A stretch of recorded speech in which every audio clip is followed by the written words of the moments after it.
साला, जैसे ही मैं वापस देश लौटता हूँ उसी दिन प्लेन अचानक ब्लास्ट हो जाता है, जिस पर मैं जल्दी से पैराशूट पहनने ही वाला होता हूँ कि एक कमजोर सी दिखने वाली औरत अचानक मेरी तरफ दौड़कर मेरा बैग झटके से खींच लेती है। ये क्या कर रही है तू? मैं गुस्से में उससे बहस करने ही वाला होता हूँ, जिस पर वो अचानक मेरे बिल्कुल पास आ जाती है और अपने सॉफ्ट लिप्स सीधे मेरे मुंह पर दबा देती है। सच में यार, 7 साल से गर्लफ्रेंड के साथ हूँ लेकिन उसके लिप्स का लिपस्टिक तक प्रॉपरली फील नहीं किया, और ये औरत तो जैसे मुझे पूरा निगल ही लेना चाहती है। फिर मुझे महसूस होता है कि उसका हाथ कहीं गलत जगह मूव कर रहा है, जिस पर मैं अंदर से और भड़क जाता हूँ। क्या खुद को सुंदर समझकर कुछ भी करेगी क्या? मैं गुस्से में उसे दूर धकेलने ही वाला होता हूँ, तभी कुछ लंबे चौड़े बॉडी वाले आदमी हमारे पास आते हैं, जिनकी नजरें चारों तरफ स्कैन कर रही होती हैं, जिस पर उनमें से एक कहता है, यहाँ नहीं है, वो इतनी आसानी से जंप करने की हिम्मत नहीं करेगा, ऊपर से वो बुरी तरह घायल भी है, जरूर भीड़ में छुपा होगा, चलो आगे ढूंढते हैं। फिर वो लोग थोड़ी देर सर्च करते हैं और गुस्से में वहां से चले जाते हैं, जिसे देखकर मेरे मन में अजीब सा डर बैठने लगता है। इसके बाद एक और ग्रुप वहां आ जाता है और मैं देखता हूं कि उनमें से एक आदमी अपना हाथ कपड़ों के अंदर डालता है, जिस पर मुझे शक होता है कि शायद उसके पास गन है। तभी एक खतरनाक नजर सीधे मेरी तरफ टिक जाती है, लेकिन वो आदमी बस एक नजर डालकर कहता है, बस एक कपल है जो बिछड़ने वाला है, कोई खतरा नहीं है। जिस पर मैं थोड़ा राहत की सांस लेता हूं और उसी समय नोटिस करता हूं कि उस औरत का चेहरा पैराशूट से आधा छुपा हुआ है, जिससे उसकी आइडेंटिटी भी छुप जाती है। वो आदमी फिर कहता है, अगर इस बार हम फेल हुए तो ऊपर वाले हमें नहीं छोड़ेंगे, हमें और तेजी से ढूंढना होगा और ब्लैक ड्रैगन गैंग से पहले उसे पकड़ना होगा। ये सब सुनकर मुझे हंसी भी आती है। क्या अजीब लोग हैं इस प्लेन में, हर कोई किसी को ढूंढ रहा है और ये औरत अभी भी मुझे यूज कर रही है। मैं फिर उसे हटाने के लिए हाथ बढ़ाता हूं, लेकिन वो मेरा रिस्ट पकड़ लेती है और मेरा हाथ अपनी वेस्ट पर रख देती है। मैं चिढ़कर कहता हूं, तुम हो कौन? थोड़ा दूर रहो मुझसे। तभी वो धीमे से कहती है, प्लेन क्रैश होने वाला है, सुनाई नहीं दे रहा क्या? इतने में वो लीडर आदमी अचानक रुक जाता है और मेरी तरफ देखने लगता है, जिस पर उसका साथी कहता है, बॉस जल्दी चलना होगा, हमारे पास ज्यादा टाइम नहीं है, आप क्या देख रहे हैं? वो भी उसकी नजर फॉलो करता है, जिस पर मुझे एहसास होता है कि वो मुझे नहीं बल्कि उस औरत को देख रहे थे जो अब वहां से हट चुकी है। ये देखकर उनका ध्यान पूरी तरह उसकी तरफ चला जाता है और वो बॉस तुरंत अपनी पिस्टल निकालकर गोली चला देता है, जिस पर वो औरत तुरंत एक ब्लैंकेट उसकी तरफ फेंकती है और मुझे पकड़कर नीचे जंप कर जाती है। सब कुछ इतनी तेजी से होता है कि हवा में ही हमारा पैराशूट खुल जाता है और हम दोनों आसमान में तैरते हुए प्लेन से दूर होते जाते हैं। तभी पीछे से गोलियों की आवाज गूंजती है और वो लोग चिल्लाते हैं, वही है, भाग रहा है, जल्दी फायर करो। हमारा पैराशूट दूर जाता देख वो बॉस गुस्से में चिल्लाता है, जल्दी पीछा करो, और फिर वो सब भी पैराशूट पहनकर नीचे कूद जाते हैं। मैं अंदर से घबरा जाता हूँ। मैंने कभी नहीं सोचा था कि मैं ऐसे किसी पागल सिचुएशन में फंस जाऊंगा। ये औरत आखिर है कौन और इतने गैंग्स इसे क्यों मारना चाहते हैं? मैं उससे पूछने ही वाला होता हूँ, तभी देखता हूँ कि उसकी आंखें बंद हो चुकी हैं और उसका हाथ जो मेरी वेस्ट पकड़ रहा था ढीला पड़ जाता है। उसका पूरा बॉडी अचानक लिम्प हो जाता है। मैं घबरा जाता हूँ। अरे सो मत। मैं डर के मारे उसे और कसकर पकड़ लेता हूँ। क्या ये शॉक से बेहोश हो गई है? तभी मुझे महसूस होता है कि पैराशूट फट चुका है और वो औरत भी पूरी तरह अनकॉन्शियस हो चुकी है। मैं मन ही मन भगवान से प्रार्थना करता हूँ, क्या सच में आज यहीं मरने वाला हूँ? नीचे सिर्फ एंडलेस समुद्र दिखाई देता है और मैं बस यही उम्मीद करता हूँ कि ये पैराशूट थोड़ी देर और टिक जाए। मैं मरना नहीं चाहता, ऐसे बेवकूफी भरे तरीके से एंड नहीं होना चाहता, लेकिन पैराशूट तेजी से नीचे गिरता जाता है। 20 साल की जिंदगी में मैंने खुद को इतना अनलकी कभी महसूस नहीं किया। आज तो हर मुसीबत मेरे ऊपर टूट रही है, सोचने का भी टाइम नहीं मिलता। तभी एक जोरदार आवाज के साथ हम दोनों सीधे समुद्र में गिर जाते हैं। पानी चारों तरफ उछलता है और मैं संभल नहीं पाता। कई घूंट पानी निगल लेता हूँ। मेरा पूरा शरीर ठंडा पड़ जाता है और सांस लेना मुश्किल हो जाता है, लेकिन शुक्र है मुझे तैरना आता है, वरना आज यहीं खत्म हो जाता। मैं कुछ देर तक पानी में स्ट्रगल करता हूँ और बड़ी मुश्किल से खुद को काम करता हूँ। तभी देखता हूँ कि समुद्र की सतह पर लाल रंग फैल रहा है, जैसे किसी ने पानी में रंग घोल दिया हो। लेयर्स में फैलता हुआ खून जो काफी डरावना लग रहा है। मैं इधर उधर देखता हूँ, लेकिन उस औरत का कहीं पता नहीं चलता। तभी मुझे याद आता है कि वो घायल थी। क्या ये सारा खून उसी का है? मैं समझ जाता हूँ कि मामला सिंपल नहीं है और वो लोग कभी भी यहाँ पहुंच सकते हैं। अगर मैं इसमें फंस गया तो बड़ी मुसीबत हो जाएगी, लेकिन अगर उसे नहीं बचाया तो वो जरूर मर जाएगी। दोनों थॉट्स मेरे दिमाग में लड़ते रहते हैं और आखिर में मैं आंखें बंद करके पानी में डाइव कर जाता हूँ। मैं जल्दी से उसे ढूंढ लेता हूँ और पूरी ताकत लगाकर उसे ऊपर खींचता हूँ और फिर किनारे तक लेकर आता हूँ। मुझे नहीं पता ये जगह कौन सी है, लेकिन घरों के बाहर लटके फिशिंग नेट्स देखकर लगता है ये कोई फिशिंग विलेज है। मेरी नजर एक घर पर टिकती है जो सबसे पास होता है और मैं तुरंत मदद लेने का फैसला करता हूँ। मैं उस औरत को जमीन पर रखता हूँ और कहता हूँ, मैं अभी वापस आता हूँ। फिर मैं उस घर के दरवाजे पर जाकर नॉक करता हूँ, कोई है क्या? प्लीज मदद चाहिए। हेलो, कोई है? दरवाजा खोलिए। थोड़ी देर बाद दरवाजा चरमराकर खुलता है और एक बूढ़ी औरत सामने आती है जो आराम से चाय पी रही होती है। मैं जल्दी से कहता हूँ, नमस्ते, मेरा प्लेन क्रैश हो गया है, और एक औरत बुरी तरह घायल है। क्या आप मदद कर सकती हैं? वो औरत शांति से चाय पीते हुए समुद्र किनारे पड़ी बॉडी को देखती है और अंदर आवाज लगाती है, अरे सुनते हो, जल्दी आओ, किसी को बचाना है। फिर एक बूढ़ा फिशरमैन बाहर आता है और बिना कुछ बोले उस औरत को उठाकर अंदर ले जाता है। वो मुझसे कहता है, तुम्हारी औरत की हालत बहुत खराब है, ये गन शॉट वन लगता है। जिस पर मैं तुरंत झूठ बोलता हूँ, हाँ, प्लेन में कुछ लुटेरे चढ़ गए थे, उन्होंने लूटपाट की और गोली भी चलाई। वो आदमी कहता है, आजकल का जमाना ही खराब है, तुम थोड़ा रुको, मेरे पास एक खास दवाई है, चाहे जख्म कितना भी बड़ा हो बस लगा दो, कल तक ठीक हो जाएगा। ये सुनकर मैं हैरान हो जाता हूँ, सच में ऐसी दवाई भी होती है? मैंने पहली बार सुना है। वो औरत हल्की सी हंसी के साथ कहती है, मेरे घर वाले कई पीढ़ियों से फिशिंग करते आ रहे हैं, पिछली बार एक बड़ी मछली ने इनके हाथ से मांस तक नोच लिया था, लेकिन दवाई लगाने के बाद अब बिल्कुल ठीक हो गया है। जिसे सुनकर मैं थोड़ा हैरान होता हूँ, सच में ये सुनकर मुझे थोड़ा अजीब सा फील होता है। तभी बूढ़ी औरत एक पानी का बर्तन लेकर आती है और कहती है,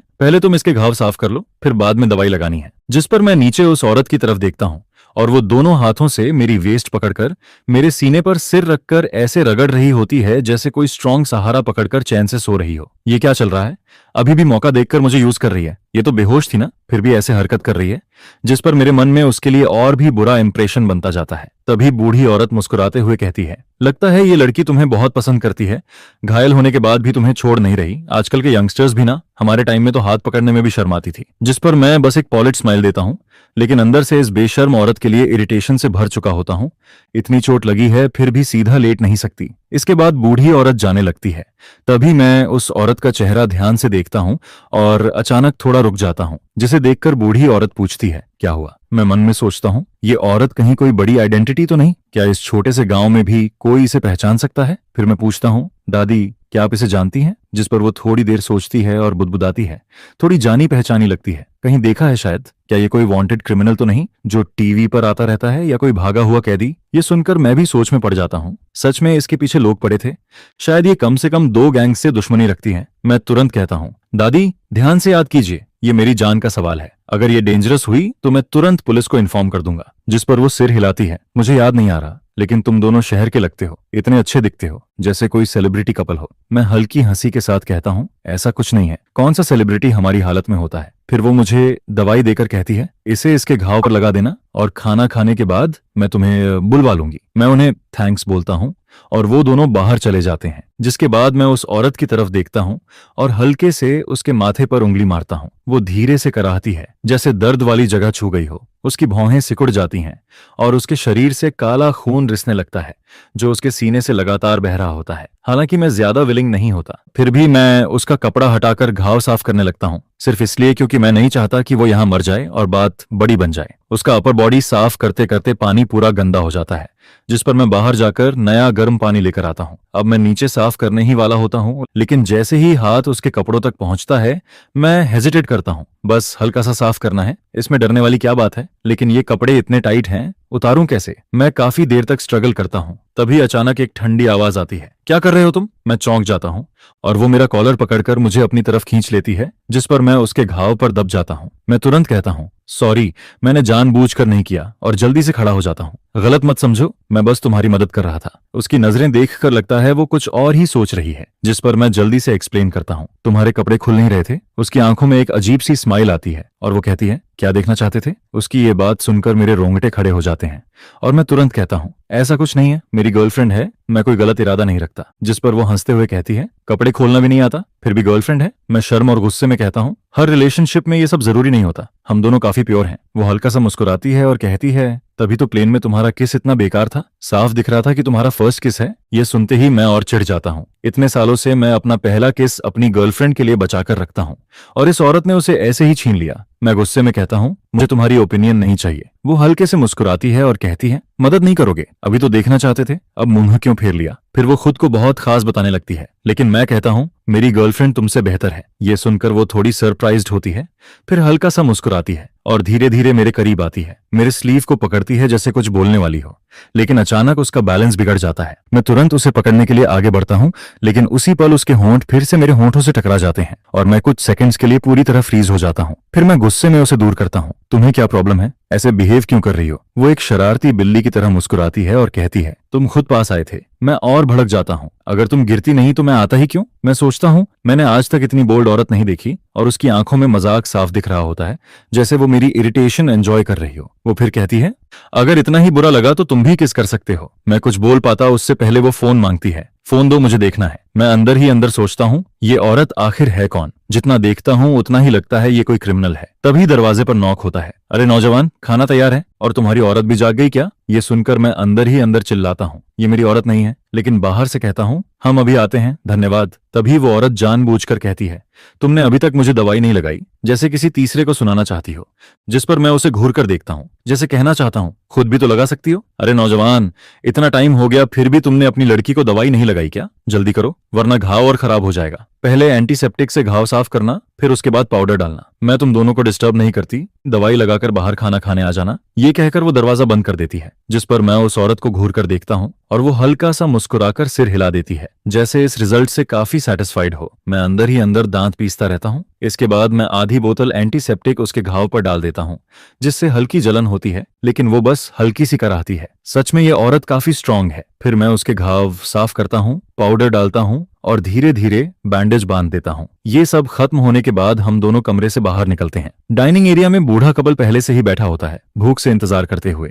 जैसे ही वो हमें देखते हैं, बूढ़ी औरत मुस्कुराकर कहती है, बेटी अब ठीक हो ना? आओ बैठो, खाना तैयार है। बूढ़ा आदमी भी हंसकर कहता है, कुछ खास नहीं है, बस सिंपल खाना है। उम्मीद है तुम लोग बुरा नहीं मानोगे। जिस पर मैं उनकी तरफ से थैंक्स बोलता हूँ, क्योंकि मुझे पता है ये औरत तो कुछ बोलेगी नहीं। मैं बैठ जाता हूँ, लेकिन वो औरत अभी भी खड़ी होकर पूरे घर को ऑब्जर्व कर रही होती है और अचानक पूछती है, ये जगह कौन सी है? उसकी आवाज में एक अलग ही दबाव होता है, जिसे सुनकर बूढ़ी औरत जल्दी से जवाब देती है, ये एक फिशिंग विलेज है साउथ सिटी के बॉर्डर पर। जिस पर वो कहती है, साउथ सिटी? सुना है ईस्ट सिटी से करीब 10 घंटे दूर है। फिर वो तुरंत कहती है, मेरा फोन दो। बूढ़ी औरत जवाब देती है, यहाँ मोबाइल नहीं चलता, टाउन में एक लैंडलाइन है। कल मेरे पति तुम्हें वहां ले जाएंगे, करीब 2 घंटे लगेंगे। वो आगे बताती है कि यहाँ कोई कम्युनिकेशन सिस्टम नहीं है। 3 पीढ़ियों से वो लोग फिशिंग कर रहे हैं और बाहरी दुनिया से ज्यादा कॉन्टैक्ट वक्त नहीं रखते। मैं उसे इशारे से बैठने को कहता हूँ और वो भी बिना आर्ग्यू किए मेरे पास बैठ जाती है। टेबल पर सिंपल खाना रखा होता है, एक फिश और फिश सूप। बर्तन पुराने और टूटे फूटे होते हैं, लेकिन साफ होते हैं,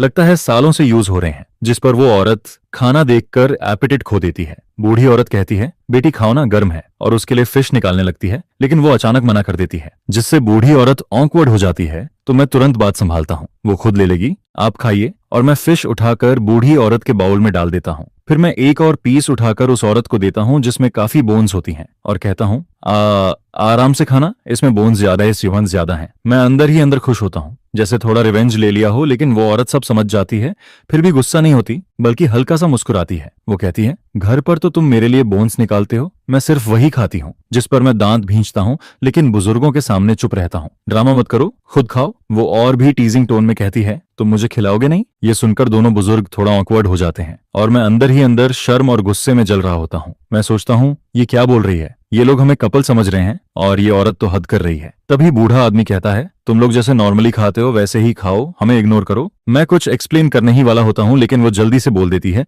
हम तो यूजुअली एक दूसरे को खिलाते हैं। ये सुनकर बूढ़ा आदमी शौक में खांसते हुए खाना उगल देता है और बूढ़ी औरत उसे संभालती है। इस मौके का फायदा उठाकर मैं धीरे से कहता हूँ, बस करो अब। लेकिन वो कैजुअली बिहेव करती रहती है, जैसे कह रही हो, या तो तुम मुझे खिलाओ या मैं तुम्हें खिलाऊंगी। आखिर मैं उसका बाउल उठाता हूँ, फिश का टुकड़ा बोन्स के साथ उसके मुंह में डालता हूँ और कहता हूँ, इसे बोन्स पसंद है, आप लोग चिंता मत करो। मैं गुस्से में उसे और खिलाता हूँ, लेकिन वो फिर भी मुस्कुराती रहती है, जैसे कुछ हुआ ही नहीं। बाहर से हम दोनों एक क्लोज कपल जैसे लग रहे होते हैं। मैं सोचता हूँ इस बार मैंने जीत लिया, लेकिन तभी वो अचानक पास आ जाती है और अपने मुंह से फिश मेरे मुंह में डाल देती है। मैं शॉक में फ्रीज हो जाता हूँ और वो मुझे मजबूर कर देती है कि मैं सब निगल लूं। मैं घिन महसूस करता हूँ, लेकिन वो मेरे लिप्स टाइटली पकड़ लेती है और मुझे निगलने पर मजबूर कर देती है। दोनों बुजुर्ग ये देखकर दंग रह जाते हैं, जैसे उन्होंने ऐसा कुछ पहले कभी नहीं देखा। मैं मुश्किल से निगलता हूँ और सोचता हूँ कि बोन्स गले में अटक जाएंगी, लेकिन ऐसा कुछ नहीं होता। मैं हैरान होकर उसे देखता हूँ और वो आराम से बोन्स बाहर निकालकर टिश्यू से साफ कर देती है।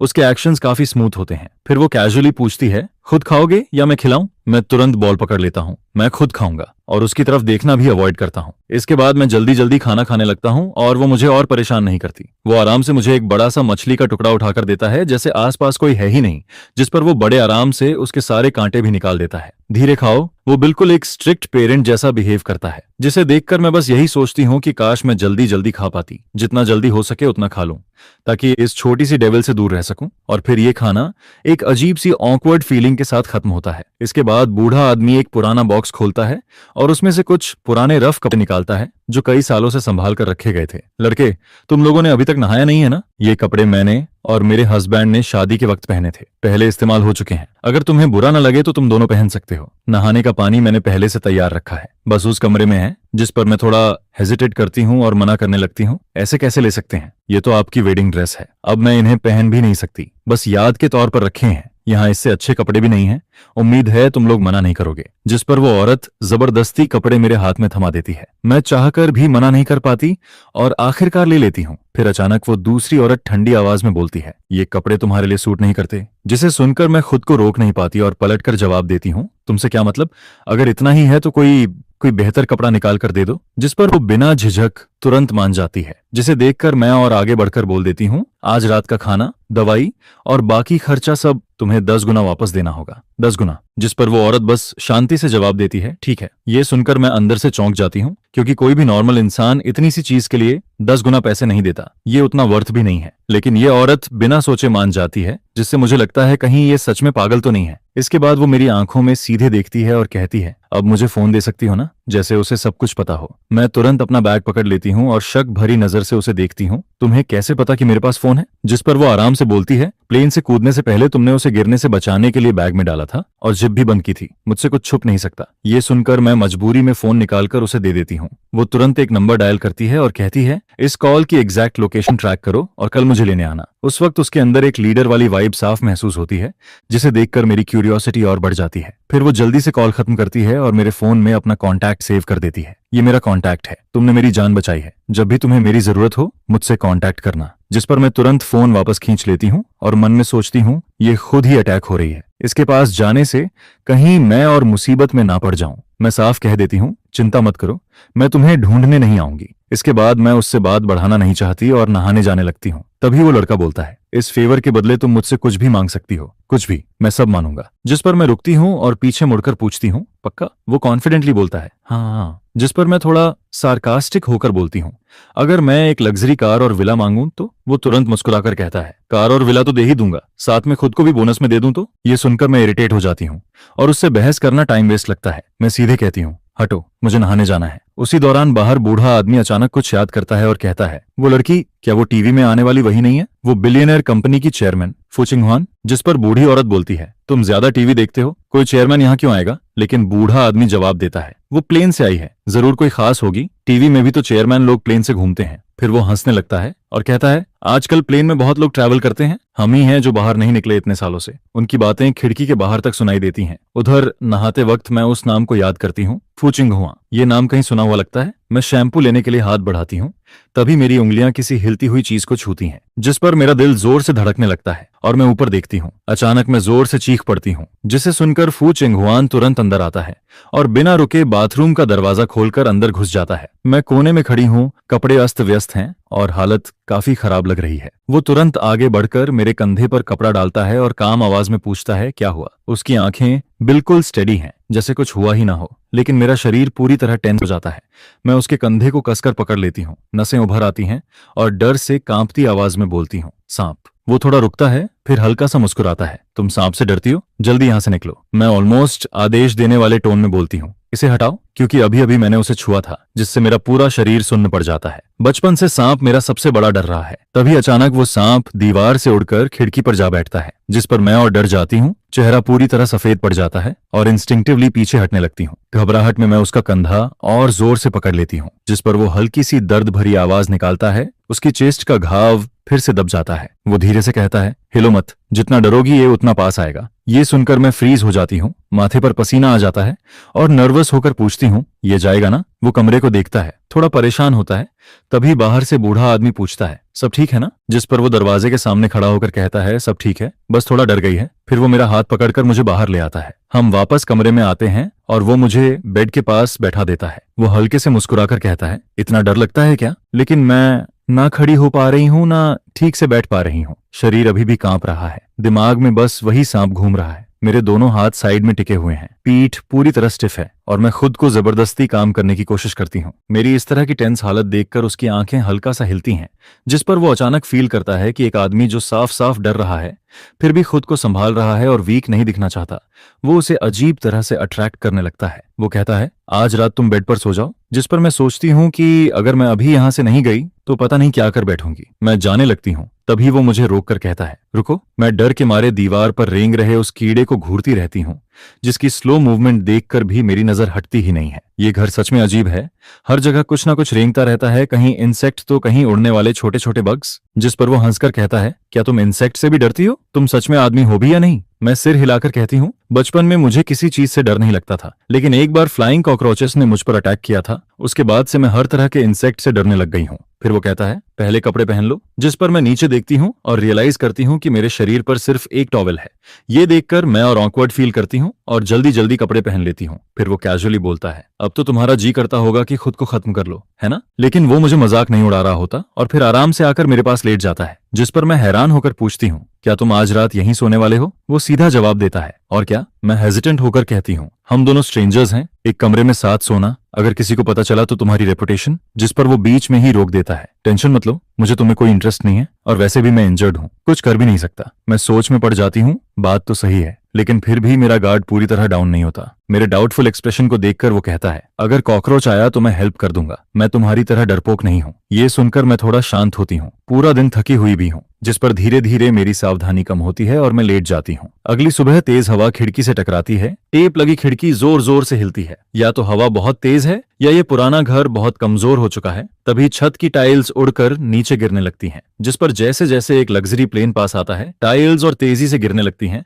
और देखते ही देखते छत पूरी तरह उखड़ जाती है। घर का सारा सामान हवा में उड़ने लगता है, खिड़कियां भी टिक नहीं पाती। पूरा सीन काफी डरावना बन जाता है। बाहर बूढ़ा आदमी ये देखकर घबरा जाता है और तुरंत भागकर एक कोने में छिप जाता है। वो प्लेन बार बार उतरने की कोशिश करता है, लेकिन जगह कम होने की वजह से नहीं उतर पाता। फिर कुछ चक्कर लगाने के बाद दूर जाकर लैंड करता है, जिस पर आसपास के फिशरमैन और विलेजर्स तमाशा देखने के लिए इकट्ठा हो जाते हैं। ये छोटा सा गांव जो दुनिया से कटा हुआ था, आज पहली बार इतना हलचल देख रहा है। मैं इस शोर से जागती हूँ और रियलाइज करती हूँ कि मैं फू चिंगहुआन को पकड़कर सो रही थी। जिस पर मैं तुरंत उठकर बैठ जाती हूँ, लेकिन शुक्र है कि हम दोनों ठीक से कपड़ों में हैं। मैं उसकी तरफ देखती हूँ, वो मुझे घूर रहा है, चेहरे पर साफ डिस्गस्ट है। वो कहता है, रात भर तुम मुझे पिलो की तरह हक करते रहे, मुझे सोने भी नहीं दिया। ये सुनकर मैं शॉक हो जाती हूँ और रात का सपना याद आता है, जिसमें मैं कुछ सॉफ्ट और वार्म चीज को पकड़े हुए था और वो असल में यही औरत निकलती है। मैं पूछती हूँ, तो तुमने मुझे जगाया क्यों नहीं? वो जवाब देता है, अगर तुम्हें जगाता और तुम वायलेंट हो जाते तो तब तो सिर्फ हक करना ही नहीं होता। उसकी बात सुनकर मैं इरिटेट हो जाती हूँ। ये औरत सच में अजीब तरीके से बात करती है। तभी मुझे बाहर का शोर याद आता है। वो कहती है, मेरे लोग हमें लेने आ गए हैं। फिर वो उठकर कहती है, चलो अभी चलते हैं। मैं बोलती हूँ, लेकिन मैंने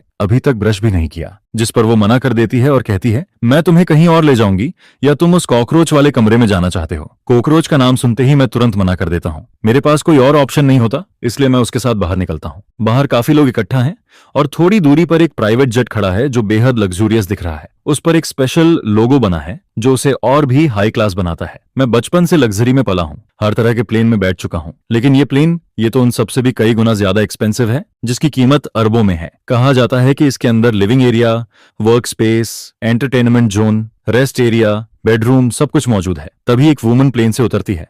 उसका ऑरा देखकर लगता है जैसे कोई रिच हेयरेस हो। जिस पर वो मेरी तरफ बढ़ती है, होंठों पर हल्की सी स्माइल है। मैं मन में सोचता हूँ, क्या ये मेरी फैन है या मुझे पसंद करती है? इतनी दूर इस छोटे गांव में ये मुझे कैसे ढूंढ सकती है? अगर फैन नहीं है तो मुझे ऐसे क्यों देख रही है? मैं कंफ्यूज होकर सोचता हूँ, अगर ये प्रपोज कर दे तो मैं क्या जवाब दूंगा? मेरे पास ऑलरेडी गर्लफ्रेंड है। लेकिन तभी वो मेरे पास से गुजरकर सीधे फू चिंगहुआन के सामने पहुंच जाती है और झुककर कहती है, मिस, आखिरकार मैंने आपको ढूंढ लिया, मुझसे गलती हो गई। मुझे उम्मीद नहीं थी कि वो लोग प्लेन में ही अटैक कर देंगे। ये सुनकर मैं शॉक हो जाता हूँ। ये लड़की आखिर है कौन? फू चिंगहुआन शांत होकर पूछती है, सब पता चला? वो जवाब देती है, ब्लैक ड्रैगन गैंग और एक्सट्रीम ऑर्गेनाइजेशन के अलावा भी कुछ अननोन लोग थे, उन्होंने प्लेन के विंग्स को ब्लास्ट कर दिया था। फू चिंगहुआ पूछती है, टारगेट कौन था? जिस पर वो थोड़ी देर रुककर कहती है, टारगेट एक आदमी था, लेकिन अभी तक कंफर्म नहीं हो पाया। वो मुझे एक नजर देखती है, जैसे सोच रही हो कि मैं कौन हूँ जो उसकी मिस के इतना करीब खड़ा हूँ, क्योंकि उसकी मिस नॉर्मली किसी आदमी के करीब नहीं आती। फू चिंगहुआ कुछ सोचने लगती है, फिर कहती है, इस घर को रिपेयर करवाओ। लैंडिंग के वक्त हमने इनकी छत तोड़ दी, थी,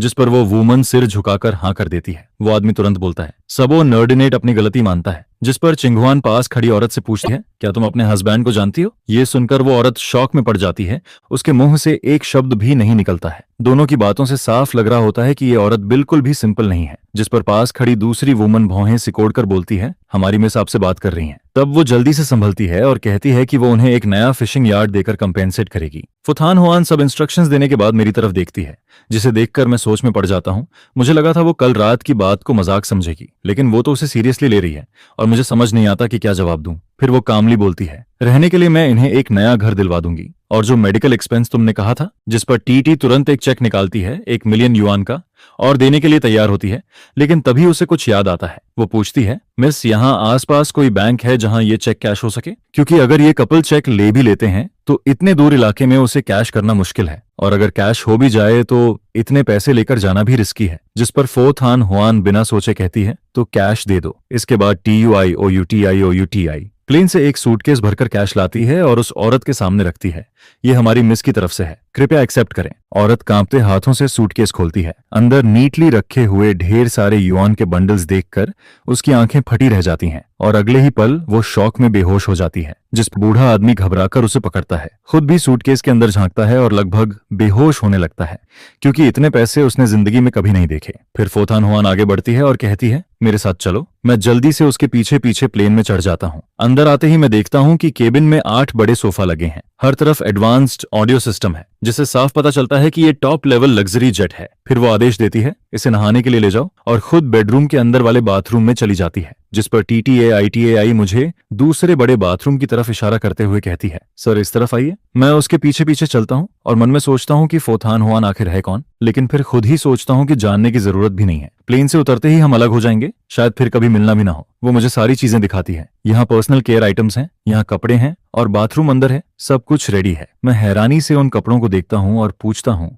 ये सब मेरे लिए है? वो जवाब देती है, जी सर। जिस पर मैं हल्के सार्कास्टिक टोन में कहता हूँ, कपड़ों के साथ मेल अंडरवियर भी है। ये सोचकर ही अजीब लग रहा है। वो तुरंत समझ जाती है कि मैं क्या सोच रहा हूँ और जल्दी से एक्सप्लेन करती है, ऐसा नहीं है, मिस ने कल रात ही मैसेज में सब अरेंज करने को कहा था और ये सब आपकी साइज के हैं। ये सुनकर मेरे कान लाल हो जाते हैं। मैं सोचता हूँ, उसने कब मैसेज किया? मुझे तो कुछ पता ही नहीं चला। वो बताती है, रात 11 बजे। जिस पर मुझे याद आता है कि उस वक्त मैं सो चुका था, तो क्या उसने चुपके से मेरा फोन लेकर मैसेज किया? ये सोचकर मेरे अंदर गुस्सा और शर्म दोनों भर जाते हैं। कहीं उसने और कुछ तो नहीं देख लिया मेरे फोन में। फिर TUI OUTILIE बोलती है, अगर आपको कुछ चाहिए हो तो वॉल पर लगे कॉल सिस्टम को प्रेस कर सकते हैं। इतना कहकर वो बाहर चली जाती है। मैं नहाते हुए मन ही मन उसे गालियां देता रहता हूँ। उसने हिम्मत कैसे की मेरा फोन इस्तेमाल करने की। नहाने के बाद मैं बाहर आता हूँ तो देखता हूँ कि फोथान हुआन ऑलरेडी डाइनिंग टेबल पर बैठकर खाना खा रही है और उसके शरीर से एक फ्रेश खुशबू आ रही है। क्लीन ड्रेस में वो बिल्कुल अलग लग रही है और उसका स्टेक काटने का तरीका भी बेहद एलिगेंट है, जिससे साफ पता चलता है कि वो किसी नॉर्मल रिच फैमिली से नहीं है। मैं जैसे ही बैठता हूँ, वो कहती है, कल रात तुमने मेरी जान बचाई थी, इसके बदले मैं तुम्हें 10 मिलियन दूंगी। जिस पर मैं रुक जाता हूँ। ये बात मुझे अजीब लगती है। तभी TT तुरंत एक चेक लिखकर मेरे सामने रखती है, ये हमारी मिस की तरफ से है। मैं ठंडे स्वर में मना कर देता हूँ, जरूरत नहीं है, कल रात तो बस मैंने यूं ही मदद कर दी थी। लेकिन तभी फोथान हुआन बोलती है, इससे सर्विस फी समझ लो। ये सुनकर TOTO पूरी तरह शॉक्ड रह जाती है। क्या ये आदमी कल रात मिस के साथ था? उसके लिए ये बहुत बड़ा शौक होता है, क्योंकि उसकी मिस कभी किसी आदमी के पास नहीं आती। उसके सारे असिस्टेंट्स भी फीमेल हैं, यहाँ तक कि फैमिली भी उसे रिलेशनशिप के लिए मजबूर नहीं कर पाई। फिर भी ये आदमी समहाउ उसे अपने पास रहने पर मजबूर कर देता है। तभी मैं चेक उठाकर उसकी तरफ फेंक देता हूँ और कहता हूँ, ये फी तो मुझे तुम्हें देनी चाहिए। और फिर मैं अपनी पॉकेट से एक युआन का कॉइन निकालकर उसकी तरफ फेंक देता हूँ। कल रात तुमने अच्छा परफॉर्म किया, ये बोनस है। जिस पर TUIOU तुरंत रिएक्ट करती है। वो जल्दी से चेक और कॉइन दोनों पकड़ लेती है ताकि वो मिस के चेहरे पर ना लगे। फोथान हुआन मुझे एक अजीब सी नजर से देखती है। मैं हल्का सा गला साफ करके कहता हूँ, कल रात जो हुआ उसके बारे में किसी से मत कहना। वैसे भी हमारे बीच कुछ हुआ नहीं है और मेरी ऑलरेडी गर्लफ्रेंड है, इसलिए मिस थोड़ा मेरी सिचुएशन समझिए। ये सुनकर TUIOUTI पूरी तरह हैरान रह जाती है। उसकी मिस इतनी पावरफुल और रिच है, फिर भी ये आदमी उसे इग्नोर कर रहा है। वो मन ही मन सोचती है कि उसकी मिस लगातार कई सालों से रिचेस्ट लिस्ट में टॉप पर है। टैलेंट और ब्यूटी दोनों में परफेक्ट है, फिर भी ये आदमी उसे वैल्यू नहीं दे रहा। वो अंदर ही अंदर सोचती है, सर आपकी नजर सच में खराब है। चाहे आपको मिस की आइडेंटिटी ना पता हो, लेकिन इस प्लेन की लग्जरी देखकर ही समझ जाना चाहिए कि वो आपकी गर्लफ्रेंड से कहीं ज्यादा बेहतर है।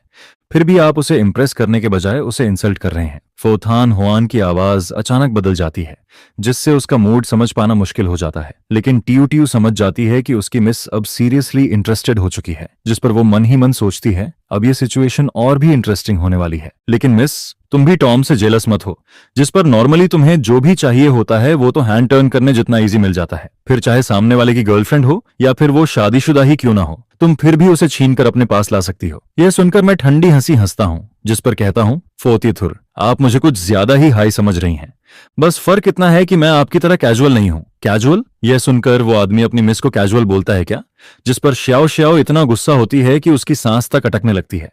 लेकिन फोर्थ इन हुआ जरा भी गुस्सा नहीं होती है, बल्कि उल्टा हल्की मुस्कान के साथ बोलती है, सच में? जिसके बाद वो कहती है, पहले खाना खा लो, फिर मुझसे आर्ग्यू करने की ताकत भी आ जाएगी। मैं सामने रखे इस लग्जरी खाने में बिल्कुल इंटरेस्टेड नहीं होता हूं, लेकिन फिर सोचता हूं कि कल मैंने उसकी जान बचाई थी और उसने मुझे बार बार इरिटेट भी किया था, जिस पर उसका एक ब्रेकफास्ट खाना कोई बड़ी बात नहीं है। यह सोचकर मैं बिना फॉर्मल हुए खाना शुरू कर देता हूं, जिस पर फो तिन हुआन मुस्कुराते हुए मुझे देखती है और कैजुअली एक स्टेक काट कर मेरी प्लेट में रख देती है। ट्राई करो, टेस्ट ठीक है। लेकिन मैं फोर्क से उस स्टेक को साइड में हटा देता हूं। मुझे किसी का लेफ्ट ओवर नहीं खाना है, मैं खुद कट कर सकता हूं। यह देखकर श्याओ श्याओ पूरी तरह शॉक्ड हो जाती है, जिस पर वो सोचती है कि यह आदमी कितना अलग है, जो चाहे करता है, किसी की परवाह नहीं करता है, और तो और अपनी मिस को भी इग्नोर कर रहा है। बचपन से हो तियथुर के साथ रहने के बाद यह पहली बार है जब कोई उन्हें हवा की तरह ट्रीट कर रहा है, वरना पहले जितने भी आदमी उनके सामने आते थे सब बहुत पॉलिटली बिहेव करते थे, लेकिन यह आदमी सच में अलग नजर आता है। इसके बाद मैं ब्रेकफास्ट खत्म करता हूं और उसी समय प्लेन भी डोंगथान के सिविल एयरपोर्ट पर लैंड कर जाता है, जिस पर मैं कैजुअली बोलता हूं, फू तियथु, थैंक्स फॉर द हॉस्पिटैलिटी, फिर कभी मिलने की जरूरत नहीं है और उम्मीद करता हूं कि इस लाइफ में दोबारा मुलाकात ना हो। यह कहकर मैं सीधे प्लेन से उतरता हूं, एक टैक्सी पकड़ता हूं और वहां से निकल जाता हूं, जिस पर फोर्थ हान हुआ मेरी जाती हुई बैग को देखती रहती है, जैसे कुछ सोच रही हो, और उसके पास खड़ी श्याओ श्याओ धीरे से पूछती है, मिस, क्या हम घर वापस जाएं? जिस पर उसे साफ महसूस होता है कि मिस का मूड ठीक नहीं है। ऑफिस चलते हैं, फोथान हुआन हल्की डिसैप पॉइंटेड आवाज में कहती है, जिस पर श्याओ श्याओ धीरे से पूछती है, क्या आप उसका बैकग्राउंड चेक करवाना चाहती हैं? यह सुनकर फोथान हुआ उसे ठंडी नजर से देखती है, जैसे उसे अननेसेसरी बातों के लिए डांट रही हो। श्याओ श्याओ तुरंत डर जाती है और माफी मांगने ही वाली होती है, लेकिन तभी फोथान हुआ बोलती है, लगता है तुम मुझे अब अच्छी तरह समझने लगी हो। यह सुनकर श्याओ श्याओ उसके होंठों पर आई अजीब सी स्माइल को देखती है और उसका पूरा शरीर कांप जाता है, जिस पर उसे समझ नहीं आता कि खुश हो या डर जाए, क्योंकि यह पहली बार है जब मिस किसी आदमी के लिए ऐसा बिहेव कर रही है। और अभी थोड़ी देर पहले ही उसे ड्रॉप करने के लिए वो अपने विला एरिया के पास से गुजरते हुए भी नहीं रुकी थी, बल्कि खास तौर पर डोंगथान के सिविल एयरपोर्ट तक गई थी, सिर्फ इसलिए कि वो आसानी से टैक्सी ले सके, जो बिल्कुल भी लॉजिकल नहीं लगता है। और ये सब सिर्फ एक रात में हो गया था, जिस पर श्याओ श्याओ जल्दी से सिर झुकाकर कहती है, यस मिस, मैं अभी इन्वेस्टिगेशन शुरू करती हूँ। जिस पर फोथान हुआन खिड़की के बाहर इंटरेस्ट से देखती रहती है। आगे मैं टैक्सी में बैठकर एक एड्रेस बताता हूँ, थान नहम ग्रुप, थैंक यू ड्राइवर। यह सुनकर ड्राइवर थोड़ा सरप्राइज्ड होता है और पूछता है, आप लामजियांग नाम रोड वाले थान नहम ग्रुप की बात कर रहे हैं? जिस पर मैं पूछता हूँ, कोई प्रॉब्लम है क्या? ड्राइवर कुछ बोलने ही वाला होता है, लेकिन फिर रुक जाता है और सोचता है कि शायद यह आदमी काफी समय बाद यहाँ आया है, इसलिए उसे पता नहीं कि कंपनी का नाम बदल चुका है। इसके बाद ड्राइवर कुछ नहीं बोलता और सीधे गाड़ी टारगेट की तरफ ले जाता है। मैं खिड़की के बाहर की हवा को फील करता हूँ, जिस पर सोचता हूँ कि डोंगथान, आखिर मैं वापस आ ही गया हूँ, और हवा में एक फेमिलियर सा एहसास होता है, जिससे मेरा मूड अच्छा हो जाता है। फिर मुझे याद आता है कि मैंने अभी तक अपने पेरेंट्स को मैसेज नहीं किया है, लेकिन फिर सोचता हूँ कि रहने देता हूँ, सीधा सामने जाकर सरप्राइज दूंगा। आज लूक नियन नियन का बर्थडे है और मैंने उसके लिए एक गिफ्ट भी तैयार किया था, लेकिन प्लेन से उतरने के बाद वो कहीं दिखता नहीं है, जिस पर मैं थोड़ा इरिटेट हो जाता हूँ और उस औरत को याद करता हूँ जिसने मेरा फर्स्ट किस छीन लिया था। अगर वो नहीं होती तो मैं इन सब ट्रबल्स में नहीं फंसता। इसके बाद मैं फोन निकालकर एक बेकरी को कॉल करता हूँ, क्या अभी रेडी केक मिल सकता है? जिस पर सामने से आवाज आती है, यंग मास्टर निगेम, क्या आप हैं? यह सुनकर मैं ऑलमोस्ट फोन गिरा देता हूँ, क्योंकि इतने सालों से मेरे घर की सारी स्वीट्स इसी शॉप से जाती रही हैं, इसलिए उन्हें मेरे नंबर तक याद हैं। लेकिन वो शॉक्ड इसलिए हैं क्योंकि 3 साल बाद मेरा कॉल आया है। मैं कहता हूँ, हाँ मैं वापस आ गया हूँ, मुझे सबसे बड़ा केक चाहिए, क्या आज मिल सकता है? जिस पर वो पूछते हैं, क्या आप लूक तियथोर के लिए ऑर्डर कर रहे हैं? क्योंकि हर साल इसी टाइम पर निगेम फैमिली यहाँ से लूक नियन नियन के लिए केक ऑर्डर करती है। और वहां का हर एम्प्लॉय ये जानता है। फिर रिसेप्शनिस्ट थोड़ा हेजिटेट होकर कहती है, सेकंड यंग मास्टर ने ऑलरेडी केक भेज दिया है। ये सुनकर मैं थोड़ा सरप्राइज्ड होता हूँ और सोचता हूँ कि नीगम निगीबाज इतना कंसिडरेट निकलेगा, जो हमेशा मेरी फिक्र करता है और छोटी छोटी चीजें भी खुद हैंडल करता है। यह सोचकर मैं मुस्कुराता हूँ और कहता हूँ, तो फिर रहने दो, थैंक्स। आगे टैक्सी विंडो से बाहर देखते हुए मैं सीनरी नोटिस करता हूँ और जैसे जैसे अपने ग्रुप के पास पहुंचता हूँ एनवायरनमेंट और भी बेहतर दिखने लगता है, क्योंकि मेरा ग्रुप इस सिटी की टॉप कंपनीज में से एक है। तभी टैक्सी धीरे धीरे रुकती है और ड्राइवर कहता है कि हम पहुंच गए हैं। मैं पैसे देकर नीचे उतरता हूं, लेकिन उतरते ही नोटिस करता हूं कि नाम बदल चुका है, थान ग्रुप। मैं आसपास देखते हुए कंफ्यूज हो जाता हूं, क्योंकि जगह बिल्कुल वही है, सारे बिल्डिंग्स भी सेम हैं, लेकिन नाम समझ नहीं आता। तभी दो एम्प्लॉयज पास से गुजरते हैं और बात करते हैं, कल निगम बॉस ने कहा था ना, आज वो यहाँ नहीं है, इसलिए इस प्लान को हमें क्लोजली फॉलो करना होगा। दूसरा कहता है, नीम बॉस यानी किम गांतो, उनके लीडरशिप में पिछले 3 सालों में प्रॉफिट्स काफी कम हुए हैं। यह सुनकर मैं तुरंत उन्हें रोकता हूँ। एक्सक्यूज मी, क्या तुम लोग जिस निगम बॉस की बात कर रहे हो वो निगम वेन डोंग है, जिस पर वो दोनों ऑकवर्ड होकर हंसते हैं? हाँ वही। मैं कहता हूँ, ठीक है, थैंक्स। और वो दोनों मुझे अजीब नजर से देखकर चले जाते हैं, जिस पर मुझे समझ आता है कि फैमिली ने कंपनी का नाम बदल दिया है और मेरे अंदर जो भी डाउट्स थे वो धीरे धीरे खत्म हो जाते हैं। इसके बाद मैं कॉन्फिडेंटली कंपनी के गेट के अंदर एंटर करता हूँ, जिस पर रिसेप्शनिस्ट मुझे देखकर पॉलिटली खड़ी हो जाती है और कहती है, हेलो सर, आप किससे मिलना चाहते हैं? मैं कहता हूँ, मेरा नाम एनगीम थन है, मैं नीम वेन डोंग का बेटा हूँ और इस कंपनी का करंट सीईओ हूँ। प्लीज इन्फॉर्म कर दो कि मैं वापस आ गया हूँ और ऊपर जाना चाहता हूँ। जैसे ही मैं अपनी बात खत्म करता हूँ, सामने वाली अचानक हंसने लगती है। अब उसके चेहरे से रिस्पेक्ट पूरी तरह गायब हो जाता है और उसकी जगह सीधा कंटेम्प्ट दिखने लगता है, जिस पर वो कहती है, सर क्या आप गलत जगह आ गए हैं? हमारे निगेम ग्रुप का सीईओ सिर्फ एक ही है, वो है निगेम वियन डोंग, और आप कह रहे हैं कि आप उनके बेटे हैं। उनके बेटे भी सिर्फ एक ही हैं, वो हैं नीम न्यटबक, जो अभी चेयरमैन है। झूठ बोलने से पहले थोड़ा रिसर्च कर लिया करो। यह सुनकर मैं पूरी तरह कंफ्यूज्ड रह जाता हूं, जिस पर सोचता हूं कि निगेम नहात बाद चेयरमैन भी बन गया है क्या? 3 साल पहले जब ग्रैंडप्पा की डेथ हुई थी और लॉयर ने विल पढ़ी थी, तब साफ साफ कहा गया था कि थान निगेम ग्रुप के 80% शेयर्स और बिलियंस की प्रॉपर्टी मेरे और मेरे फादर निगेम वियन डोंग के बीच फेयर कंपटीशन में जाएगी। जो पहले कंडीशंस पूरी करेगा वही सक्सेसर बनेगा। उससे पहले मैं और मेरे फादर दोनों ही इस ग्रुप के सीईओ थे और साथ मिलकर कंपनी हैंडल कर रहे थे। उस विल में निगेम नहाटबाज का नाम तक नहीं था, फिर उसका हिस्सा कहां से आ गया? मैं हल्की स्माइल के साथ पूछता हूं, कहीं आपको कुछ मिसअंडरस्टैंडिंग तो नहीं हो रही? जो मैं कह रहा हूं वो सब सच है और निगेम नहातबाज मेरा छोटा भाई है। जिस पर रिसेप्शनिस्ट हल्की स्माइल के साथ बोलती है, सच में?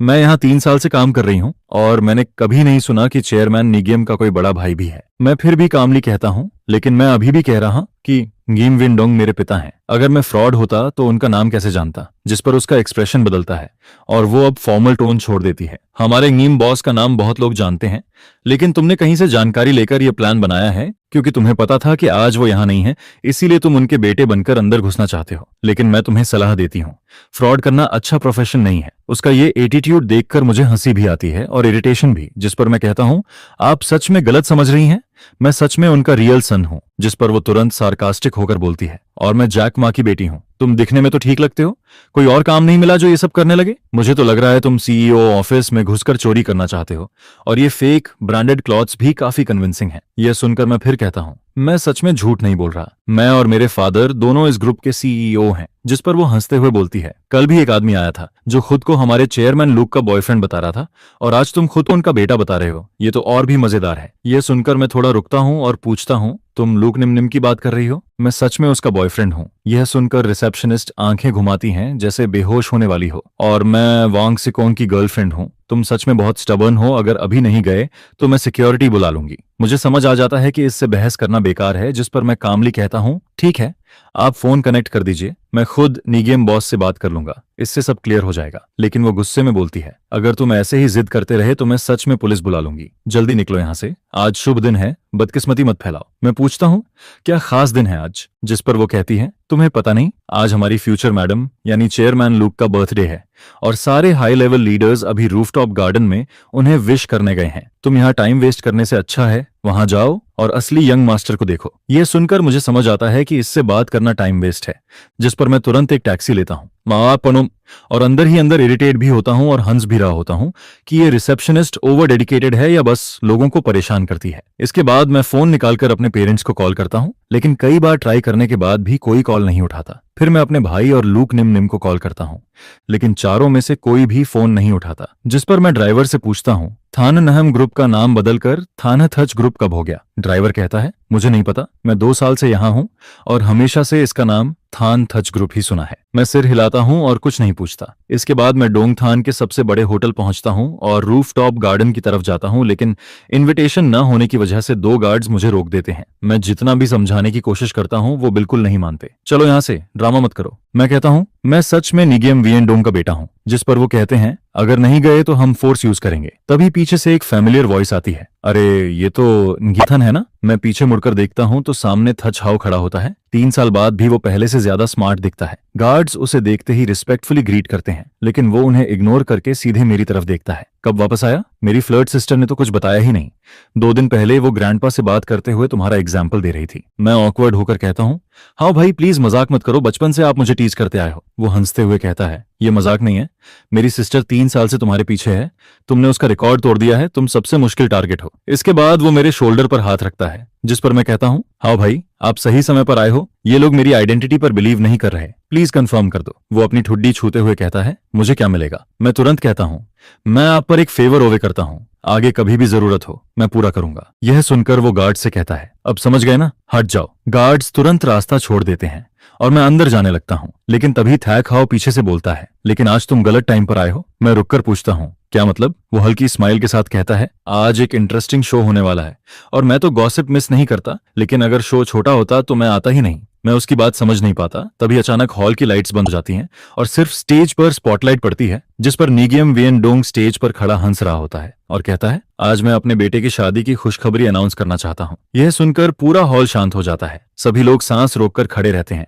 जैसे 2 बड़े ग्रुप्स का मर्जर होने वाला हो, और हर कोई हैरान होता है, ये कब हुआ? हल्का सा म्यूजिक बजता है, जिस पर मुझे थोड़ा कंफ्यूजन होता है और साथ ही क्यूरियोसिटी भी होती है कि डैड मेरी और लूक निम निम की शादी अनाउंस क्यों करना चाहते हैं बिना मुझसे डिस्कस किए। आइए हम गिम फैमिली की future daughter in law look नियम नियम को स्टेज पर इनवाइट करते हैं। यह कहते ही गिम वियनडोंग खुद सबसे पहले क्लैप करता है, जिस पर मैं भी नीचे खड़े होकर क्लैप करता हूँ। 3 साल बाद लूक निम निम पहले से काफी स्लिम लगती है।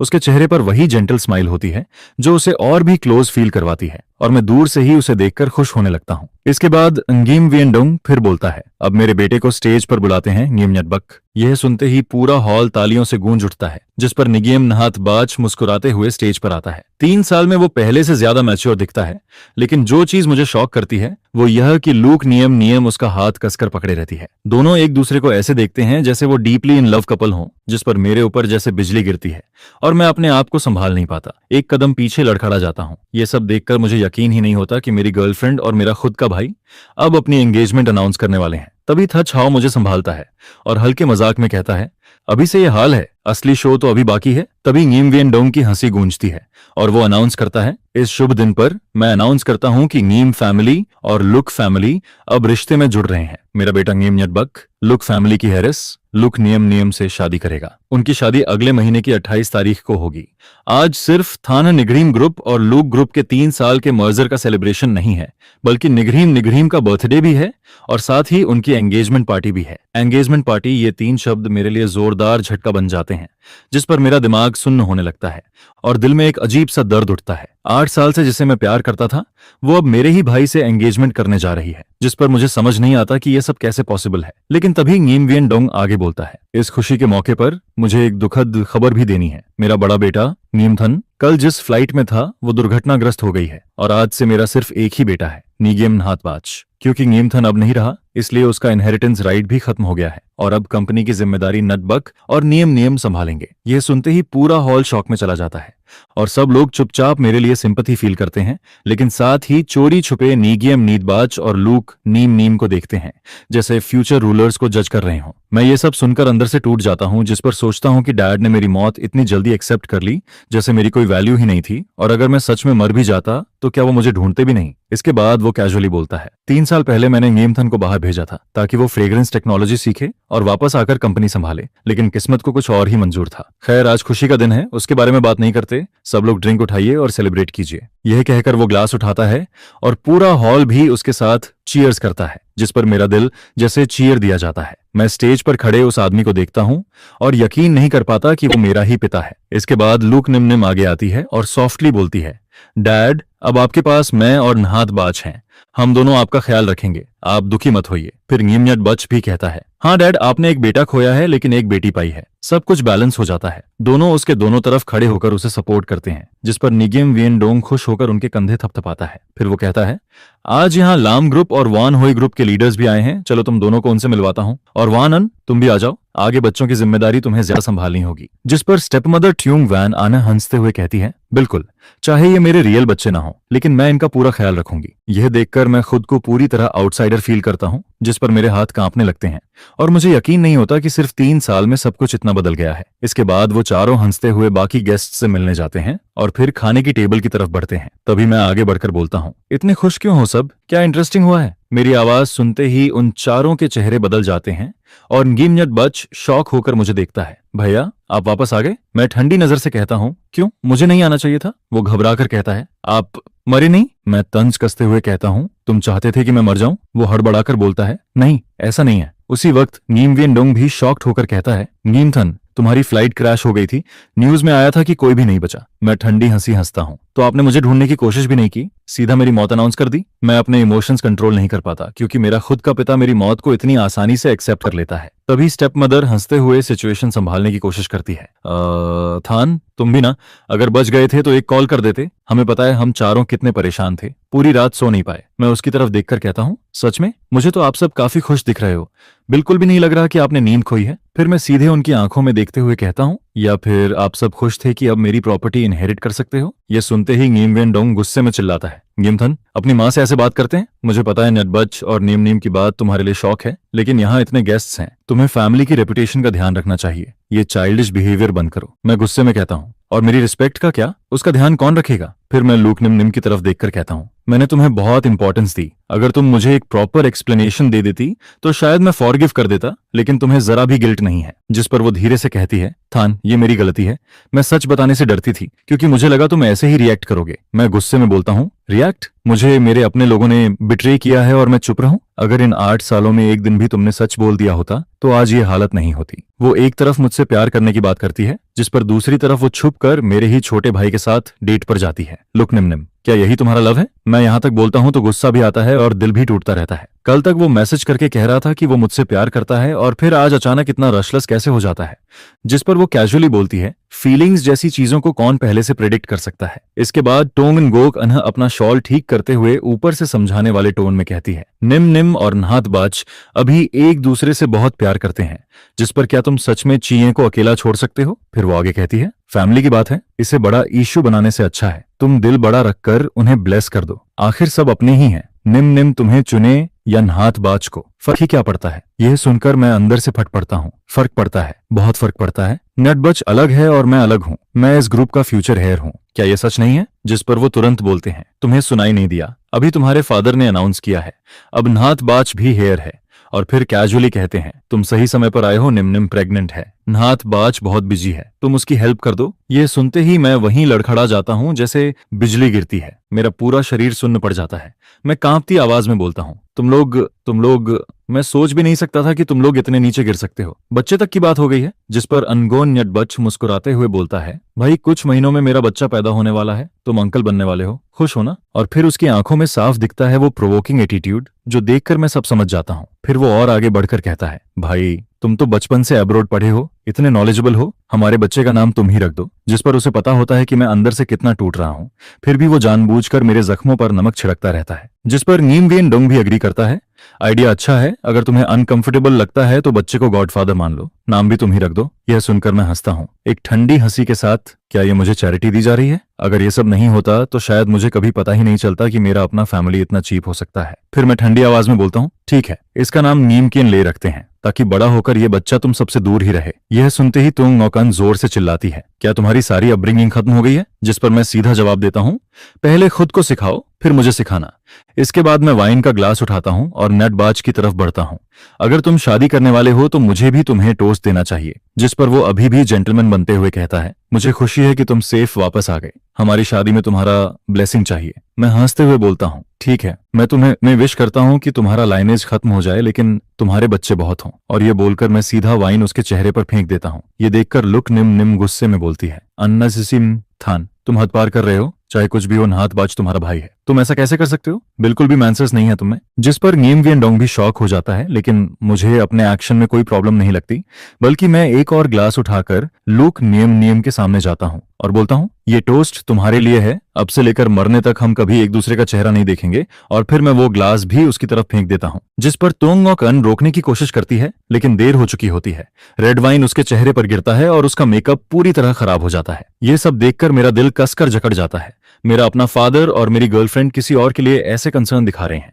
क्या ये वही लोग हैं जिन्हें मैं फैमिली मानता था? फिर मैं ग्लास जमीन पर फेंक देता हूँ और गुस्से से नीगेम वियन डोंग की तरफ देखते हुए कहता हूँ, हमारा रिलेशन भी इसी ग्लास की तरह है, जो एक बार टूट गया तो फिर कभी जुड़ नहीं सकता। आज से हमारा रिश्ता खत्म है। तुम अपनी राह चलो, मैं अपनी राह चलता हूँ। इसके बाद मैं ऐसे निकलता हूँ जैसे एक घायल अकेला वुल्फ। बाहर कब से तूफान चल रहा होता है और मैं सीधे उस बारिश में चला जाता हूँ जो मुझे अंदर तक ठंडा कर देती है, जैसे रियलिटी मुझे झकझोर रही हो। मैं जोर जोर से हंसता हूँ, एक दर्द भरी हंसी। मुझे अपनी ही एग्जिस्टेंस एक जोक लगती है। मैं हंसता भी हूँ, रोता भी हूँ। बारिश लगातार मुझे भिगोती रहती है और मैं उस दर्द से निकल नहीं पाता। इसी बीच कई गाड़ियां हॉर्न बजाती हैं। लोग चिल्लाते हैं, पागल है क्या, हट यहां से, गाड़ी गंदी मत कर, रास्ते से हट। जिस पर मैं और जोर से हंसने लगता हूं, जैसे पूरी तरह क्रेजी हो गया हूं। अचानक एक ब्लैक कार तेजी से मेरी तरफ आती है। मैं उसे पहचान लेता हूं। यह तो लूक निम निम की कार है।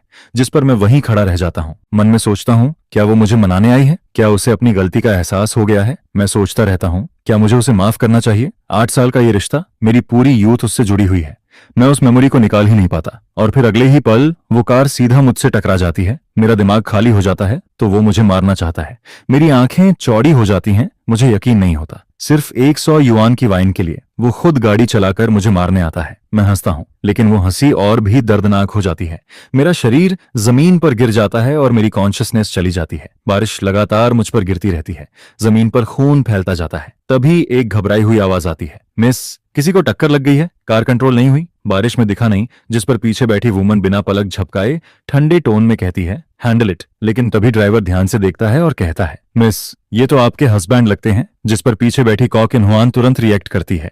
दरवाजा खोलकर तेजी से बाहर आती है। वो बिना रुके उसके पास जाती है, झुककर उसे उठाने की कोशिश करती है। सर्वेंट कहती है, मिस, अपना ख्याल रखिए। जिस पर वो तुरंत बोलती है, लिंची, डॉक्टर को घर बुलाओ। वो उसे कसकर पकड़ती है। इतनी भारी बारिश में वो क्या कर रहा था? उसके सिर के पीछे से खून निकलकर बारिश में मिल रहा होता है, जो उसके कपड़ों को भी लाल कर देता है। फिर वो जल्दी करने को कहती है, जिस पर ड्राइवर स्पीड बढ़ाता है। आखिरकार कार शांग विला एरिया पहुंचती है, जो ईस्ट सिटी का सबसे एक्सपेंसिव प्लेस माना जाता है और यही को किन्हुआन का घर होता है।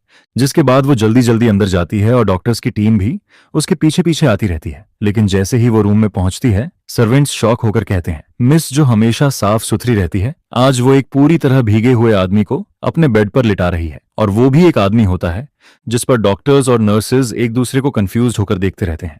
फिर वो पूछते हैं, मिस, क्या हमें इस पेशेंट के वुंड्स बैंडेज नहीं करने हैं? जिस पर वो तुरंत गुस्से में बोलती है, सब बाहर जाओ, अभी के अभी बाहर जाओ। यह सुनकर सब लोग हैरान रह जाते हैं कि मिस आखिर करना क्या चाहती है। तभी एक सर्वेंट पानी का बेसिन लेकर अंदर आता है और जैसे ही सब बाहर जाते हैं, वो खुद मेरे भीगे हुए शर्ट को उतारने लगती है और मेरे बॉडी को बार बार टॉवेल से साफ करने लगती है। जिस पर बाहर खड़े लोग आवाज सुनकर अंदर झांकते हैं और देखते हैं कि फो थान हुआन खुद मेरे बॉडी को वाइप कर रही है। फिर तुरंत कहती है, जल्दी से ट्रीटमेंट शुरू करो। जिस पर साइड में खड़ी सर्वेंट एक्साइटेड होकर देखती रहती है, जैसे वो मुझे ऊपर से नीचे तक ऑब्जर्व कर चुकी होती है और बोलती है, ये काम नर्स को दे देते तो भी हो जाता, या मुझे ही दे देते, मैं इसको खुद करने की क्या जरूरत है? तभी मैं अचानक डॉक्टर का कोट पकड़ लेता हूँ और दर्द में बड़बड़ाता हूँ, मत जाओ। जिस पर डॉक्टर झांग घबरा जाता है और जल्दी जल्दी मेडिसिन लगाता है, जिससे दर्द और बढ़ जाता है और मैं ठंडी सांस खींचता हूँ। यह देखकर फो थान हुआन उसे धक्का देकर हटाती है और कहती है, इतनी सी चीज भी ठीक से नहीं कर सकते। फिर वो खुद मेरे वन पर दवा लगाती है। जिस पर मैं दर्द में पूछता हूँ, मेरे साथ ऐसा क्यों कर रही हो, क्यों? इसके बाद वो तुरंत आदेश देती है, पता लगाओ हान के साथ क्या हुआ है। जिस पर सर्वेंट जवाब देता है, जी मिस, अभी पता करता हूँ। फिर वो एक और ऑर्डर देती है, घर के सारे सर्वेंट्स बदलकर मेल कर दो, क्योंकि अब तक वो किसी भी आदमी के करीब नहीं रहती थी,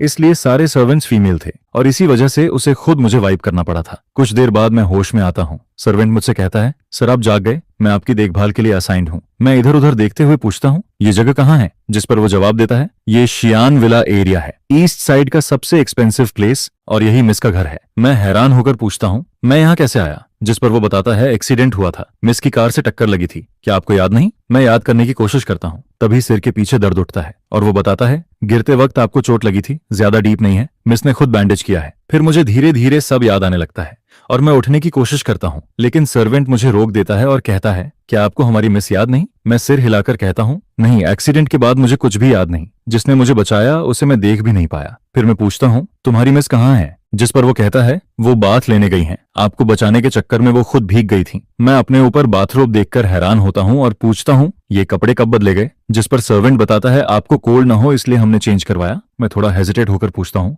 ये कपड़े किसने पहनाए मुझे? क्या तुमने? जिस पर वो कैजुअली बोलता है, और कुछ चाहिए क्या सर? मैं ऑकवर्ड होकर मना कर देता हूँ। फिर पूछता हूँ, मेरे कपड़े कहाँ हैं? जिस पर कहता है, वॉश करके ड्रायर में रखे हैं, अभी लेकर आता हूँ। और वो बाहर चला जाता है। इसके बाद मैं आसपास का रूम देखता हूँ। सब कुछ लग्जरी से भरा होता है। फर्नीचर से लेकर सर्वेंट्स के मैंसर्स तक सब कुछ हाई क्लास फील देता है, जिससे साफ समझ आता है कि इस घर की ओनर कोई बहुत पावरफुल बैकग्राउंड से है। लेकिन तभी मेरे अंदर दर्द उठता है। 8 साल का वो रिलेशनशिप जो मेरे दिल में एक पेड़ की तरह ग्रो हो चुका था, अब जड़ से उखड़ गया है और उसका दर्द मुझे अंदर तक तोड़ता रहता है। तभी सर्वेंट वापस आता है और कहता है, सर आपके कपड़े अभी थोड़े गीले हैं, क्या आप अभी पहनेंगे? मैं धीरे से हाँ कहता हूँ और उसे जाने को बोल देता हूँ। फिर जैसे ही मैं टॉवल हटाता हूँ तभी अचानक एक सेडक्टिव आवाज आती है और डोर खुल जाता है। मैं चौंक कर देखता हूँ और सामने वही वुमन खड़ी होती है। मैं हैरान होकर बोलता हूँ, तुम यहाँ क्या कर रही हो? जिस पर वो मुस्कुराकर कहती है, ये मेरा घर है। जिस पर मैं कुछ सेकंड के लिए फ्रीज हो जाता हूँ और वो हंसते हुए बोलती है, क्या कोई अपने ही घर से बाहर निकाला जाता है? मैं ऑकवर्ड होकर बोलता हूँ, यहाँ देखने जैसा कुछ नहीं है, इतना रिएक्ट क्यों कर रही हो? जिस पर वो टीजिंग टोन में कहती है, क्या मतलब कुछ देखने जैसा नहीं है? और फिर बोलती है, तुम्हें बेसिक मैनर्स नहीं सिखाए गए किसी के रूम में बिना नॉक किए आना? जिस पर वो कामली जवाब देती है, अपने ही रूम में आने के लिए नॉक क्यों करूं? मैं और शॉक्ड हो जाता हूं और वो कैजुअली कहती है, ये रूम तुम्हारा है क्या? और फिर नोटिस करती है कि उसके कपड़े अभी भी गीले हैं और कहती है, अगर सिक नहीं होना तो जल्दी चेंज कर लो। मैं अंदर ही अंदर सोचता हूँ, ये कैसी सिचुएशन है? फिर थोड़ा काम होकर कहता हूँ, तो तुमने मुझे बचाया था। अभी का मेरा बिहेवियर थोड़ा गलत था, थैंक्स मुझे बचाने के लिए, अब मैं चलता हूँ। जिस पर वो तुरंत रोकती है और कहती है, तुम जाओगे कहाँ? मैंने सब पता कर लिया है, गार्डन में जो हुआ वो सब मुझे पता है। मैं कहता हूँ, मैं होटल में रह लूंगा। जिस पर वो कहती है, इतनी रात में अगर तुम मेरे घर से अकेले निकलोगे, लोग क्या सोचेंगे? मेरी रेपुटेशन खराब होगी। मैं मन ही मन सोचता हूँ, जब मेरे पीछे गैंग्स पड़े हैं तो रेपुटेशन की क्या बात है? लेकिन उसके टोन से लगता है कि वो जेन्युइनली मेरी हेल्प करना चाहती है। फिर वो कहती है, तुमने भी मेरी जान बचाई थी, इसे रीपेमेंट समझ लो। जब तक तुम्हें रहने की जगह नहीं मिलती, यहीं रहो। और जाते जाते वो कैजुअली बोलती है, मुझे स्किनी मंकीज में इंटरेस्ट नहीं है। जिस पर मैं अंदर से इरिटेट हो जाता हूँ। ये मुझे स्किनी मंकी बोल रही है? फिर वो पूछती है, अब दर्द है क्या? अगर नहीं तो रेस्ट करो, मैं डिनर चेक करके आती हूँ। और वो बाहर चली जाती है। मैं उसके लिए नए कपड़े देखता हूँ। साइज और स्टाइल देखकर लगता है जैसे खास मेरे लिए खरीदे गए हों। लेकिन फिर सोचता हूँ, शायद यहाँ अक्सर गर्ल्स आती होंगी, इसलिए हर साइज अवेलेबल होगा। मैं बाथरूम में जाता हूँ, मिरर में अपना पैल फेस देखता हूँ और सोचता हूँ, मेरी ये हालत देखकर कौन मुझे पसंद करेगा? इतने सालों में उसका बदल जाना नॉर्मल ही है। लुक निम के बारे में सोचते ही मेरा दिल फिर दर्द से भर जाता है। वो 8 साल का प्यार अब एक नाइफ बनकर मेरे दिल को काटता रहता है। काफी देर बाद डोर नॉक होता है और फोथान होआन की आवाज आती है, नीचे आकर खाना खाओ, क्या अनथान सो गया है? वो डोर खोलकर अंदर आती है। बाथरूम से स्टीम निकल रही होती है और वो वापस जाने लगती है। तभी अचानक अलार्म की आवाज आती है, जिस पर वो तुरंत समझ जाती है कि कुछ गलत हुआ है। डोर खोलने की कोशिश करती है लेकिन वो लॉक्ड होता है और वो जोर से बोलती है, नेथान, डोर खोलो, क्या तुम सुन रहे हो? अंदर मैं फ्लोर पर गिरा होता हूँ और वो जल्दी से मुझे उठाती है और तुरंत चिल्लाती है, डॉक्टर को बुलाओ जल्दी। डॉक्टर आता है और पूछता है, क्या वंड फिर से ट्रीट करना है? जिस पर वो गुस्से में बोलती है, तुरंत शुरू करो। और फिर मुझे देखकर कहती है, बेवकूफ आदमी, नहाते नहाते भी बेहोश हो जाता है। मैं बस एक पल के लिए ध्यान हटाता हूँ और तुम पूरी तरह केयरलेस हो जाते हो। जिस पर डॉक्टर कहता है, मिस, वुंड इन्फेक्टेड हो गया है, इसलिए हाई फीवर आ रहा है। जिस पर वो तुरंत सीरियस होकर बोलती है, चाहे जो भी करना पड़े, इसका फीवर कम होना चाहिए, इसे कुछ भी नहीं होना चाहिए, समझे? पता नहीं कितना वक्त बीतता है। फिर मैं धीरे धीरे आंखें खोलता हूँ। सब कुछ भारी लगता है, जैसे सांस लेना भी मुश्किल हो रहा है। जिस पर वो तुरंत पास आकर पूछती है, तुम जाग गए? कहीं डिस्कम्फर्ट तो नहीं है? मैं पहले सिर हिलाता हूँ, फिर मना करता हूँ, फिर अचानक अपना सिर जोर से हिलाकर सामने खड़ी वुमन को देखने की कोशिश करता हूँ और खुद को उठाने लगता हूँ। वो पूछती है, सिर अभी भी दर्द कर रहा है? मैं हल्का सा सिर हिलाता हूँ और फिर उसके कपड़े खोलने की हलचल देखकर कंफ्यूज्ड हो जाता हूँ। वो पूछती है, क्या हुआ? बहुत अनकंफर्टेबल फील हो रहा है क्या? डॉक्टर झांग को बुलाऊं? लेकिन मैं बड़बड़ाता रहता हूँ। आखिर वो वुमन ऐसा कैसे कर सकती है? कोई भी हो सकता था, लेकिन क्यों मेरा ही भाई? और अब तो उनके बीच बच्चा भी है। जिस पर थान हुआन हल्का सा फ्राउन करती है। उसे लगता है कि मैं उसे किसी और समझ रहा हूँ। मैं फिर कहता हूँ, दुनिया में और भी लोग हैं, लेकिन मेरी निम अलग थी, वो सबसे अलग थी। वो धीरे से बोलती है, तुम कह रहे थे डिस्कम्फर्ट है। डॉक्टर को बुलाया लेकिन फायदा नहीं हुआ। कहाँ डिस्कम्फर्ट है? मैं अपने सीने की तरफ इशारा करता हूँ और कहता हूँ, यहाँ बहुत दर्द है। क्यों अब तुम मुझसे प्यार नहीं करती? मैंने क्या गलत किया? मैं सब बदल सकता हूँ। अगले ही पल मैं उसे कसकर पकड़ लेता हूँ, जिस पर उसका पूरा शरीर गर्म होने लगता है।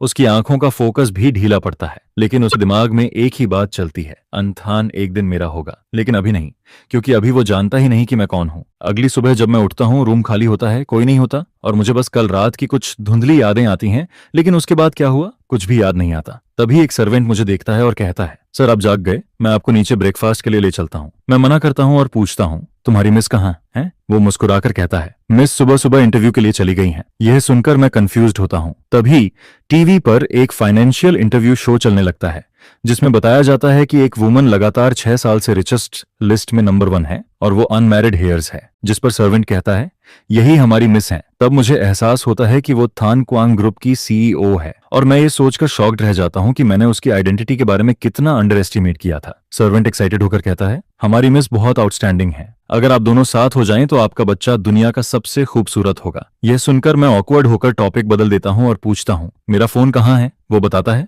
पानी में भीग गया था, रिपेयर के लिए दिया है, अभी आपके रूम में रखा है। मैं वापस रूम में जाता हूँ और फोन चालू करता हूँ, और तुरंत एक ऑडियो सुनाई देता है, जिसमें आवाज आती है, मुझे पता है तुम शायद मुझ पर विश्वास नहीं करोगे, लेकिन लुक निम बहुत पहले से नाहतबाज के साथ थी। वो एक तरफ तुम्हारे साथ कांटेक्ट में थी और दूसरी तरफ उसके साथ रिलेशनशिप में थी, और अब तो उनके बीच बच्चा भी है। यह सुनकर मैं शॉक हो जाता हूँ। फिर दूसरी आवाज कहती है, क्या उसने ऐसा किया? फिर पहली आवाज बोलती है, मुझे भी कल ही पता चला, उसके बर्थडे पर वो मेरे भाई से एंगेजमेंट कर रही थी, और उसी दिन मुझे पता चला कि कंपनी मर्जर को 3 साल हो चुके हैं। दूसरी आवाज हैरानी से पूछती है, क्या 3 साल से? तुम्हें अभी पता चला? जिस पर वो खुद को कोसते हुए कहता है, क्या मैं इतना बेवकूफ हूँ? मेरी ऑन प्रॉपर्टी में भी चेंजेस हो गए हैं, अब नाहतबाज चेयरमैन बन गया है। दूसरा कहता है, ये कैसे हो सकता है? विल में तो उनका नाम नहीं था। साफ है कि उन्होंने प्लान बनाकर सब कंट्रोल किया है। फिर वो गुस्से में कहता है, मैं वापस आकर तुम्हारे लिए जस्टिस लूंगा। जिस पर मैं जल्दी से रोकता हूँ, नहीं, सिचुएशन ऑलरेडी बहुत मेसी है। मैं कहता हूँ, इनहेरिटेंस के लिए 2 कंडीशंस हैं, जो पहले पूरी करेगा वही सक्सेसर बनेगा। दूसरा पूछता है, कौन सी कंडीशंस? मैं बताता हूँ, पहली कंडीशन है QV13 परफ्यूम को पहचानना और रिक्रिएट करना, जो मेरे ग्रैंडफादर की लास्ट क्रिएशन थी। वो पूछता है, QV13 क्या है? मैं समझाता हूँ, ये एक परफ्यूम है जो उन्होंने मरने से पहले बनाया था, लेकिन अभी तक लॉन्च नहीं हुआ, और 3 साल पहले फादर मुझे अब्रॉड भेजते हैं इस स्किल को सीखने के लिए। दूसरा कहता है, तुम्हारे फादर इतने कनिंग हैं, वो तुम्हें आसानी से इनहेरिट करने देंगे ऐसा लगता है? मैं धीरे से कहता हूँ, पहले मुझे भी ऐसा लगता था, लेकिन 3 साल बाद वापस आया तो सब कुछ बदल चुका था। वो पूछता है, क्या तुमने QV13 बना लिया? मैं सिर हिलाता हूँ, नहीं, ये बहुत कॉम्प्लेक्स है। मैं बचपन से सेंट्स पहचान सकता हूँ, लेकिन इसमें सिर्फ 1 से 2 कंपोनेंट्स ही पहचान पाया हूँ, और इसका टाइमिंग भी बहुत प्रिसिज है। थोड़ा भी चेंज हुआ तो स्मेल बदल जाती है। वो निराश होकर कहता है, ये तो इम्पॉसिबल लग रहा है, 3 साल में भी नहीं हुआ, शायद कभी नहीं होगा। फिर वो पूछता है, दूसरी कंडीशन क्या है? मैं थोड़ा रुककर कहता हूँ, सक्सेसर को एक हैप्पी फैमिली बनानी होगी। यह सुनकर वो हैरान होकर कहता है, ये तो और भी मुश्किल है, तुम्हारे ग्रैंडफादर ने सीधा मना ही कर देना था। मैं धीरे से समझाता हूँ, वो चाहते थे कि मैं सक्सेसफुल बनूं और खुश रहूं, इसलिए उन्होंने ये कंडीशन रखी। लेकिन फिर मैं चिंतित होकर कहता हूँ, अभी फादर दूसरी कंडीशन पूरी कर चुके हैं, बस पहली बाकी है। अगर उन्होंने QV13 बना लिया तो सारी लेगेसी उनके हाथ में चली जाएगी, और अगर वो नाहतबाज और बाकी लोगों के हाथ लगी तो ग्रैंडफादर कभी चैन से नहीं रह पाएंगे। वो पूछता है, अब तुम क्या करोगे? मैं चुप हो जाता हूँ, क्योंकि 3 साल में कंपनी पूरी तरह फादर के कंट्रोल में जा चुकी है और मेरे पास अब बहुत कम ऑप्शंस बचे हैं। कोई नहीं जानता कि मेरी पोजीशन और मेरे फादर की पोजीशन सेम है। दोनों ही ग्रुप के एग्जीक्यूटिव वाइस चेयरमैन हैं, जिस पर बाहर के लोग तो काफी पहले से ही उन्हें असली चेयरमैन मानते आ रहे हैं, जिसके चलते मुझे वापस आकर प्रॉपर्टी के लिए फाइट करने से रोकने के लिए क्या उसने अपने लोग पहले से ही सेट कर रखे हैं? और फिर ग्रुप के अंदर भी क्या मैं उस वाइस चेयरमैन की चेयर पर टिक भी पाऊंगा? यह सोचकर ही मुझे नीचे गिरा दिया जाता है। जिस पर मैं सोचता हूँ कि डीट्रुक का क्या? तुम उसे उन लोगों के सामने लेकर जाओगे तो क्या फायदा होगा? और फिर डीट्रुक को घर पर ही छोड़ा हुआ है। 3 साल पहले जब मैं बाहर गया था तब भी उसे साथ नहीं ले गया, तो अब वापस आकर कैसे लाऊंगा? जिस पर वो कहता है कि ऑब्वियसली तुम्हें जाकर उसे लाना ही होगा, क्योंकि तुम्हारे हिसाब से थान नहान ग्रुप तुम्हारे ग्रैंडफादर की पूरी लाइफ की मेहनत है, जिसे तुम्हें हर हाल में वापस लेना होगा, वरना अगर यह आउटसाइडर्स के हाथ लग गया तो तुम्हारे ग्रैंडफादर कभी चैन से नहीं रह पाएंगे। यह सुनकर मैं सोचता हूं कि यह सब तो पहले से ही मेरा था, फिर मैं इसे किसी और के हाथ कैसे दे सकता हूं? अगर पहले की बात होती तो मैं बिना कुछ सोचे पूरी इनहेरिटेंस अपने फादर को दे देता, लेकिन अब सब कुछ बदल चुका है, क्योंकि अब वो पहले जैसे अच्छे फादर नहीं रहे जो मुझे पहले की तरह केयर करते थे। या शायद सच ये है कि वो कभी अच्छे थे ही नहीं, बस मैं ही अब तक समझ नहीं पाया था। इसके बाद मैं खुद से कहता हूं कि बड़ी मुश्किल से एक बार घर लौटा हूं, और मैं बिल्कुल भी नहीं चाहता कि कोई मेरी कमजोरी देखे। जिस पर एक सर्वेंट पूछता है, यान सर आप कहीं जा रहे हैं क्या? और फिर कहता है कि मिस ने ऑलरेडी कहा है कि जब तक आप पूरी तरह रिकवर नहीं हो जाते तब तक आपको कहीं नहीं जाना चाहिए। जिस पर मैं जवाब देता हूं कि मैं बस बाहर थोड़ी फ्रेश एयर लेने जा रहा हूं और क्या वो मेरी फ्रीडम भी कंट्रोल करेगी। ये सुनकर वो घबराकर कहता है कि अगर आप चले गए तो मैं मिस को क्या जवाब दूंगा।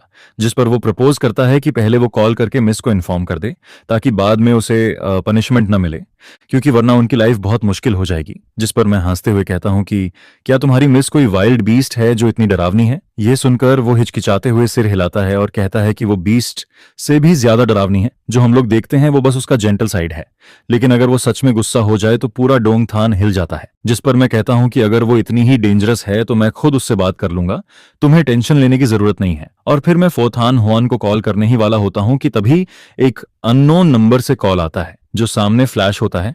और नॉर्मली तो मैं इसे इग्नोर कर देता, लेकिन इस बार मुझे फील होता है कि सामने वाला कौन है। शायद फोथान हुआन ही है। मैं कॉल उठाकर कहता हूं, हेलो कौन। जिस पर दूसरी तरफ से आवाज आती है, मुझे याद है। यह सुनकर मैं चौंकता हूं और कहता हूं कि तुम कैसे। जिस पर वो हंसते हुए कहती है कि लगता है तुम अभी भी मुझे याद रखते हो। फोन मिस ने तुम पर गहरी छाप छोड़ी है। फिर वो पूछती है कि तुम वापस देश आ गए और मुझे बताया भी नहीं। क्या मुझे तुम्हें रिसीव करने नहीं आना चाहिए था। जिस पर मैं सीधा कहता हूं कि मुझे तुमसे बस एक काम चाहिए, मुझसे दूर रहो जितना दूर रह सकती हो। इसके बाद मैं सोचता हूं कि जरूर हाव ने उसे बता दिया होगा कि मैं वापस आ गया हूं, नहीं तो वो इतनी जल्दी यहाँ कैसे आ जाती। और जैसे ही मैं कॉल कट करता हूं, एक सुपर कार मेरे सामने आकर रुक जाती है, जिसमें से वो निकलकर कहती है, थन बहुत समय हो गया मिले हुए, तुम काफी वीक लग रहे हो, सब ठीक है। जिस पर मैं ठंडे लहजे में कहता हूं कि इससे तुम्हारा क्या लेना देना। फिर मैं रास्ता बदलकर जाने लगता हूं, लेकिन वो फिर भी पीछा नहीं छोड़ती, जिसे देखकर मैं सोचता हूं कि यह औरत पहले भी ऐसी ही थी। कॉलेज के टाइम से ही मेरे पीछे चिपकी रहती है, जैसे कोई च्यूइंग गम हो, किसी भी तरीके से हटती नहीं। बड़ी मुश्किल से वो 3 साल के लिए बाहर गई थी, जिससे मुझे थोड़ी शांति मिली थी, लेकिन अब जैसे ही मैं वापस आया हूं वो फिर से चिपक गई है। और फिर मैं सोचता हूं कि यह कैसी लड़की है, एक तरफ मुझे प्योर्स करती है और दूसरी तरफ बाकी लड़कों को भी इग्नोर नहीं करती। इतनी केयरलेस नेचर वाली लड़की में मैं कैसे फॉल कर सकता हूं। जिस पर वो फिर से कहती है, थान तुम कहां जा रहे हो, हम साथ चलते हैं। और फिर खुद ही सोचती है कि अगर यह आदमी उसका हो जाए तो कितना अच्छा होगा। इसके बाद वो इंसिस्ट करती है कि वो मुझे ड्रॉप कर दे, जिस पर मैं उसे घूर कर देखता हूं और सोचता हूं कि इसके दिमाग में हमेशा कुछ न कुछ चाल चलता रहता है। और फिर मैं उसे टॉन्ट मारता हूं कि इतने सालों में क्या तुम किसी और आदमी को अट्रैक्ट नहीं कर पाई, या तुम्हारी चार्म कम हो गई है इसलिए अब मेरे पास वापस आई हो। जिस पर वो कॉन्फिडेंट होकर कहती है कि उसे कभी लोनलीनेस फील नहीं होती और बाकी मर्दों से वो ऑलरेडी बोर हो चुकी है, सिर्फ मैं ही हूं जो उसे अभी भी अट्रैक्ट करता हूं। फिर वो पूछती है कि क्या मेरे दिल में अभी भी लोएन है, और ये भी कहती है कि क्या मैंने नहीं सुना कि उसने चीट किया था, और वो भी मेरे ही ब्रदर के साथ। जिस पर मैं गुस्से में कहता हूं कि इससे तुम्हारा कोई लेना देना नहीं, लेकिन वो कहती है कि मेरा हर मैटर उससे जुड़ा हुआ है। इसके बाद वो मुझे कार में बैठने के लिए कहती है, लेकिन मैं उसे हटने के लिए बोलता हूं। जिस पर वो सार्कास्टिक होकर कहती है कि पहली बार किसी ने उसे रास्ता रोकने वाला कहा है, और फिर खुद की तारीफ करते हुए कहती है कि उसकी प्रेजेंस इस रोड के लिए भी ऑनर है। जिस पर मैं इरिटेट होकर कहता हूं कि क्या वो थोड़ी सेल्फ रिस्पेक्ट रख सकती है। जिस पर वो हंसते हुए कहती है कि उसने अपनी सेल्फ रिस्पेक्ट तो उसी दिन छोड़ दी थी जब उसने मुझे चेस करना शुरू किया था। फिर वो कहती है कि मैं हमेशा से अलग रहा हूं, जो बातें कोई नहीं कहता वो मैं सीधा कह देता हूं, और उसे यही बात पसंद है। तभी एक सर्विस कार आती है और मैं ड्राइवर से थान नहम विला चलने को कहता हूं और थैंक्स बोलकर उसमें बैठ जाता हूं। जिस पर वो पीछे से कहती है कि इतनी लग्जरी कार छोड़कर टैक्सी में क्यों जा रहा हूं, और फिर खुद सोचती है कि वो मुझसे इतना इरिटेट क्यों होती है, जबकि बाकी लोग तो मेरे साथ होना चाहते हैं, लेकिन मैं ही अलग हूं, और शायद इसी वजह से उसे मुझ में इंटरेस्ट और बढ़ता जाता है। इसके बाद वो मेरी कार के पास आकर कहती है कि मेरी हालत दिन ब दिन खराब होती जा रही है और ऐसी कार में बैठना डेंजरस है। अगर मुझे कुछ हो गया तो वो किससे शादी करेगी। जिस पर मैं ब्लंटली कहता हूं कि मैंने कब कहा कि मैं उससे शादी करूंगा, और फिर उसे याद दिलाता हूं कि वो रॉन्ग साइड में कार चला रही है और ट्रैफिक रूल्स भी नहीं समझती। यह सुनकर वो हंसते हुए कहती है कि क्या मैं उसकी चिंता कर रहा हूं, और वार्निंग देती है कि जब तक मैं उसके फीलिंग्स एक्सेप्ट नहीं करता वो मेरा पीछा नहीं छोड़ेगी, और अगर उसे कुछ हुआ तो मुझे उसकी हाफ लाइफ तक केयर करनी पड़ेगी। जिस पर मैं ड्राइवर से कहता हूं कि उसकी कार को क्रॉस कर दो, लेकिन ड्राइवर डरते हुए कहता है कि रोड की स्पीड लिमिट 40 है और वो ऑलरेडी 39 पर चला रहा है, और फिर धीरे से कहता है कि कौन उस मिस की कार को ओवरटेक करने की हिम्मत करेगा, यह तो सीधा मौत को बुलाने जैसा है। जिस पर वो पीछे से हंसते हुए कहती है कि कम से कम ड्राइवर समझदार है। यह सब देखकर मैं अंदर ही अंदर इरिटेट होता रहता हूं, क्योंकि उसका एरोगेंट बिहेवियर मुझे बिल्कुल पसंद नहीं आता। वो अपने फैमिली बैकग्राउंड के दम पर रूल्स को इग्नोर करती है और जैसे चाहे वैसे ड्राइव करती है, जैसे पूरा रोड उसी का हो। और इसी बीच बस में बैठे कुछ यंग लोग उसे उस चमकदार सुपर कार में आगे ड्राइव करते हुए देखते रहते हैं। गाड़ी में बैठी वो औरत इतनी खूबसूरत लगती है जिसे देखकर लोग आपस में कहते हैं कि क्या वो थैक फैमिली की इल्डस्ट मिस नहीं है, और मैगजीन से भी ज्यादा सुंदर दिखती है। यह सुनकर थत चान चान हल्के से अपनी उंगली को किस करती है और फिर उनकी तरफ फ्लाइंग किस भेजती है, जिस पर बस में बैठे यंग लोग जोर जोर से चिल्लाने लगते हैं, जिस पर बाकी कार्स में बैठे लोग भी एक्साइटमेंट में बाहर निकलने लगते हैं और फिर कोई भी अपनी गाड़ी की परवाह नहीं करता। हर कोई उसे घेरने लगता है, जिसके चलते कुछ ही देर में पूरी रोड जाम हो जाती है और साइड में केओस बढ़ता ही जाता है। हॉर्न की आवाजें लगातार गूंजती रहती हैं, लोगों की चीखें और उसकी फेक एलिगेंस वाली फ्लाइंग किस सब कुछ मिलकर सीन को और मेसी बना देते हैं। मैं भीड़ के बीच पूरी तरह फंस जाता हूँ, ना आगे बढ़ पाता हूँ और न पीछे हट पा रहा हूँ। यह देखकर मेरा गुस्सा धीरे धीरे एक्सप्लोड होने लगता है, क्योंकि थान नहान ग्रुप के हजारों लोगों की मेहनत यूं बर्बाद नहीं हो सकती और ना ही मैं यहाँ इस दिखावे से डील करने आया हूँ। इसके बाद मैं अपना चेहरा सख्त करते हुए भीड़ को जोर से धक्का देता हूँ और आगे बढ़ता हूँ, जिस पर मैं चिल्लाकर कहता हूँ, ताचान चान तुरंत रास्ते से हट जाओ, मेरा काम मत बिगाड़ो। लेकिन वो जरा भी ध्यान नहीं देती, बल्कि मुस्कुराते हुए कहती है कि मैं वो आदमी हूँ जिससे वो सालों से सीक्रेटली प्यार करती है, और आगे कहती है कि बाद में नहान थान में सब लोग मेरी हेल्प जरूर करें। यह सुनते ही आसपास के लोग और ज्यादा एक्साइटेड हो जाते हैं और सभी अपने फोन्स निकालकर मेरी तरफ करने लगते हैं, जिस पर मैं उसका हाथ जोर से झटक देता हूं और बेहद ठंडी आवाज में कहता हूं कि मेरा और उसका कोई रिलेशन नहीं है और अगर वो फिर भी डिस्टर्ब करेगी तो मैं बिल्कुल भी पोलाइट नहीं रहूंगा। जिस पर वो पीछे लड़खड़ा कर एक कदम हटती है और कहती है, अंथन, मैं तो बस तुम्हारी हेल्प करना चाहती थी। जब नीम नीम नीम और नीम नटबट तुम्हारे साथ ऐसा कर रहे थे, तब सिर्फ मैं ही थी जो सच में तुम्हारे लिए अच्छी थी। यह सुनकर मैं साफ कह देता हूं कि मुझे उसकी हेल्प नहीं चाहिए और वो तुरंत हट जाए। इसके बाद मैं सोचता हूं कि मुझे जल्दी से विला जाकर डी चुक लेना है, लेकिन उसे यहां और ड्रामा करने नहीं दे सकता। तभी एक तेज लाइट भीड़ को चीरते हुए सामने आकर रुकती है और धीरे धीरे एक कार मेरे सामने रुकती है, जिसे देखकर सब लोग अचानक शांत हो जाते हैं और फिर कार का विंडो नीचे आता है, जिस पर अंदर बैठा आदमी बस दो शब्द कहता है, बैठो। उसकी आवाज काम होती है, लेकिन उसे इग्नोर करना पॉसिबल नहीं होता, जिस पर मैं बिना हेजिटेट किए डोर खोलकर अंदर बैठ जाता हूं और जैसे ही डोर बंद होता है, बाहर का पूरा केओस अचानक कट हो जाता है। कार के अंदर क्लीन और शांत माहौल होता है। हल्की सी खुशबू मेरे अंदर की बेचैनी को काम करने लगती है। तभी थत चान चान भागकर विंडो के पास आती है और चिल्लाकर पूछती है कि वो आदमी कौन है और किस हक से मुझे ले जा रहा है, और फिर खुद को थैक फैमिली की इल्डस्ट मिस बताते हुए वार्निंग देती है कि कोई भी मुझे छीन नहीं सकता। जिस पर ड्राइवर कार को तेज चला देता है और उसकी चीखें और भीड़ का शोर पीछे छूटता चला जाता है और मैं सीट पर टेक लगाकर फाइनली रिलैक्स करता हूं और अपना सिर पकड़कर टेम्पल को दबाता हूं, क्योंकि दर्द बढ़ता जा रहा है। इसके बाद मैं कहता हूं कि मुझे थान नहम विला वापस जाना है, क्योंकि ग्रैंडफादर का विल अभी भी वहीं है और सिर्फ उसे लेकर ही मैं लीगली सब कुछ वापस ले सकता हूं। थान नहम ग्रुप को रिक्लेम कर सकता हूं और डायम विनह तोंग के असली चेहरे को एक्सपोज कर सकता हूं। जिस पर सामने बैठी फो थान हुआन कहती है कि वो मेरे साथ चलेगी और उसने पहले ही विला की सिक्योरिटी सिस्टम, वीएन डोंग के शेड्यूल और घर के स्टाफ की पूरी डिटेल इन्वेस्टिगेट करवा ली है। फिर वो कहती है कि मैंने उसकी जान बचाई थी, इसलिए वो कभी एहसान नहीं भूलती और मेरे मामले में वो कभी पीछे नहीं हटेगी। वो आगे कहती है कि अगर मैं काउंटर अटैक करना चाहता हूं तो वो मेरी सपोर्ट बनेगी, और अगर मैं अपना सब कुछ वापस लेना चाहता हूं तो थान क्वांग ग्रुप मेरा सबसे मजबूत बैकिंग होगा। ये सुनकर मैं सोचता हूं कि इन दिनों उसने मुझे एक्सीडेंट से बचाया, मुझे ताइयन में आराम करने दिया और क्वाइटली सब कुछ इन्वेस्टिगेट करके मेरे लिए बेस तैयार किया। जिस पर मैं उसे देखकर कहता हूं, फो थान हुआन, थैंक यू। जब मैं सब कुछ सेटल कर लूंगा तो जरूर तुम्हारा एहसान चुकाऊंगा। लेकिन वो सीधा जवाब देती है कि उसे कोई रिटर्न नहीं चाहिए, उसे सिर्फ मेरी जीत चाहिए। इसके बाद कार तेज स्पीड से आगे बढ़ती है और थान नहम विला पहुंचती है, जो मेरा बचपन का घर था, लेकिन अब एक ठंडा पिंजरा जैसा फील होता है। जिस पर गेट पर गार्ड मुझे देखकर शॉक हो जाता है और कहता है कि मास्टर ने मुझे अंदर आने से मना किया है। यह सुनकर मैं ठंडी आवाज में कहता हूं कि अपने ही घर में आने के लिए मुझे किसी की परमिशन की जरूरत नहीं है, और सीधे अंदर चला जाता हूं। गार्ड्स मुझे रोकने की हिम्मत नहीं करते और जल्दी से फोन करके रिपोर्ट करने लगते हैं। जैसे ही मैं लिविंग रूम में प्रवेश करता हूं, नीगम वीएन डोंग, तुओंग वनएन, नीगम नहात बाच और लूक नीम नियम को सोफा के आसपास बैठे फ्यूचर प्लान्स और वेडिंग डिटेल्स डिस्कस करते देखता हूं, और मेरे कदमों की आवाज सुनते ही सब एक साथ मुड़कर देखते हैं और मुझे देखकर उनके चेहरे की मुस्कान जम जाती है। जिस पर वो शॉक्ड होकर पूछते हैं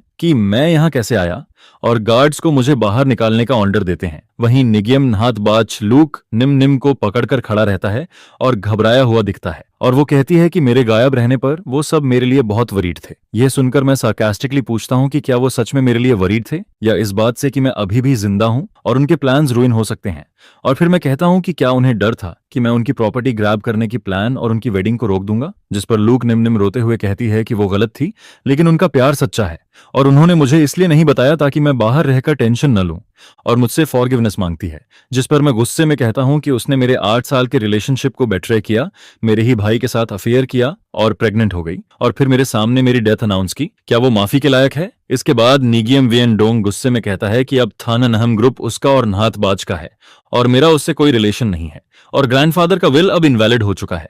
जिस पर मैं शांत होकर पूछता हूं, इनवैलिड? जिस पर टीयू तुरंत डॉक्यूमेंट्स निकाल कर देता है जिसमें प्रूफ होता है कि वियन डोंग ने विल को इलीगली चेंज किया, बिलियन वर्थ एसेट्स को मिसयूज किया और आउटसाइडर्स के साथ मिलकर ओल्ड एम्प्लॉयज को सप्रेस किया, और ये सब एविडेंस थान क्वांग ग्रुप के पास ऑलरेडी मौजूद है। इसके साथ ही मैं बताता हूं कि ग्रैंडफादर का परफ्यूम फॉर्मूला किल 13 मैंने सक्सेसफुली बना लिया है और मैं इनहेरिटेंस के सभी कंडीशंस पूरी करता हूं। यह कहते हुए मैं ओरिजिनल विल और प्रूफ टेबल पर फेंक देता हूं, जिस पर वियन डोंग का चेहरा सफेद पड़ जाता है और वो सोफा पर गिर जाता है। तुओंग वान एनहा कांपने लगती है और उसकी मुस्कान गायब हो जाती है, यहां तक कि नाहतबाज भी नजरें चुराने लगता है और मैं उन्हें पूरी तरह टूटता हुआ देखता हूं। इसके बाद वो जमीन पर बैठकर रोने लगते हैं।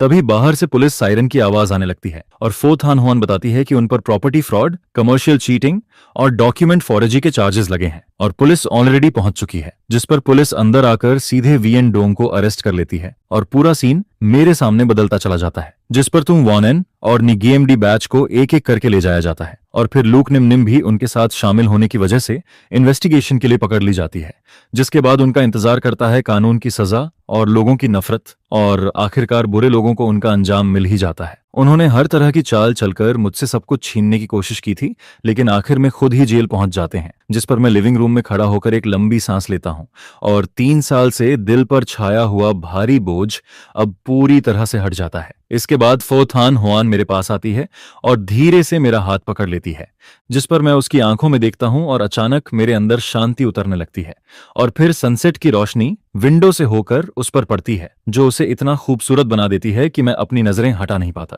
जिस पर मैं याद करता हूं कि कैसे एक्सीडेंट के बाद हमारी मुलाकात हुई थी, फिर बारिश में उसने मेरी जान बचाई थी और अब इस पल तक वो हमेशा मेरे साथ खड़ी रही है और धीरे धीरे वो मेरे दिल में गहराई तक उतर चुकी है। जिस पर मैं उससे कहता हूं, फो थान हुआन, पहले तुमने मुझे प्रोटेक्ट किया था, अब आगे मुझे तुम्हें प्रोटेक्ट करने दो। और फिर मैं कहता हूं कि थाननहम ग्रुप को मैं संभालूंगा और ग्रैंडफादर की विश पूरी करूंगा और मेरी जिंदगी की सबसे इंपॉर्टेंट चीज अब बस उसके साथ रहना है। यह सुनकर उसकी आंखों में एक सॉफ्ट स्माइल आती है और वो हल्का सा उचक कर मेरे होंठों पर किस कर देती है। यह किस ना जल्दी में होता है और ना ही इसमें कोई डाउट होता है, बस खुशी और एक स्ट्रॉन्ग कमिटमेंट फील होता है। इसके बाद मैं ऑफिशियली थान यान ग्रुप को इनहेरिट करता हूं, बिजनेस को फिर से रिबिल्ड करता हूं और पुराने एम्प्लॉयज को वापस बुलाता हूं, जो धीरे धीरे डोंगथन के बिजनेस वर्ल्ड में एक इंस्पायरिंग स्टोरी बन जाता है। फिर मैं और फो किन्ह हुआन एक ग्रैंड वेडिंग करते हैं, जो पूरे कैपिटल में चर्चा का टॉपिक बन जाता है और उसके बाद की मैरिड लाइफ वार्म और कंप्लीट फील होती है, जिसमें अब मैं वो इंसान नहीं रहता जिसे रिश्तों और प्यार ने बेट्रे किया था। फो किन्ह हुआन बाहर से अब भी एक पावरफुल बिजनेस फिगर रहता है,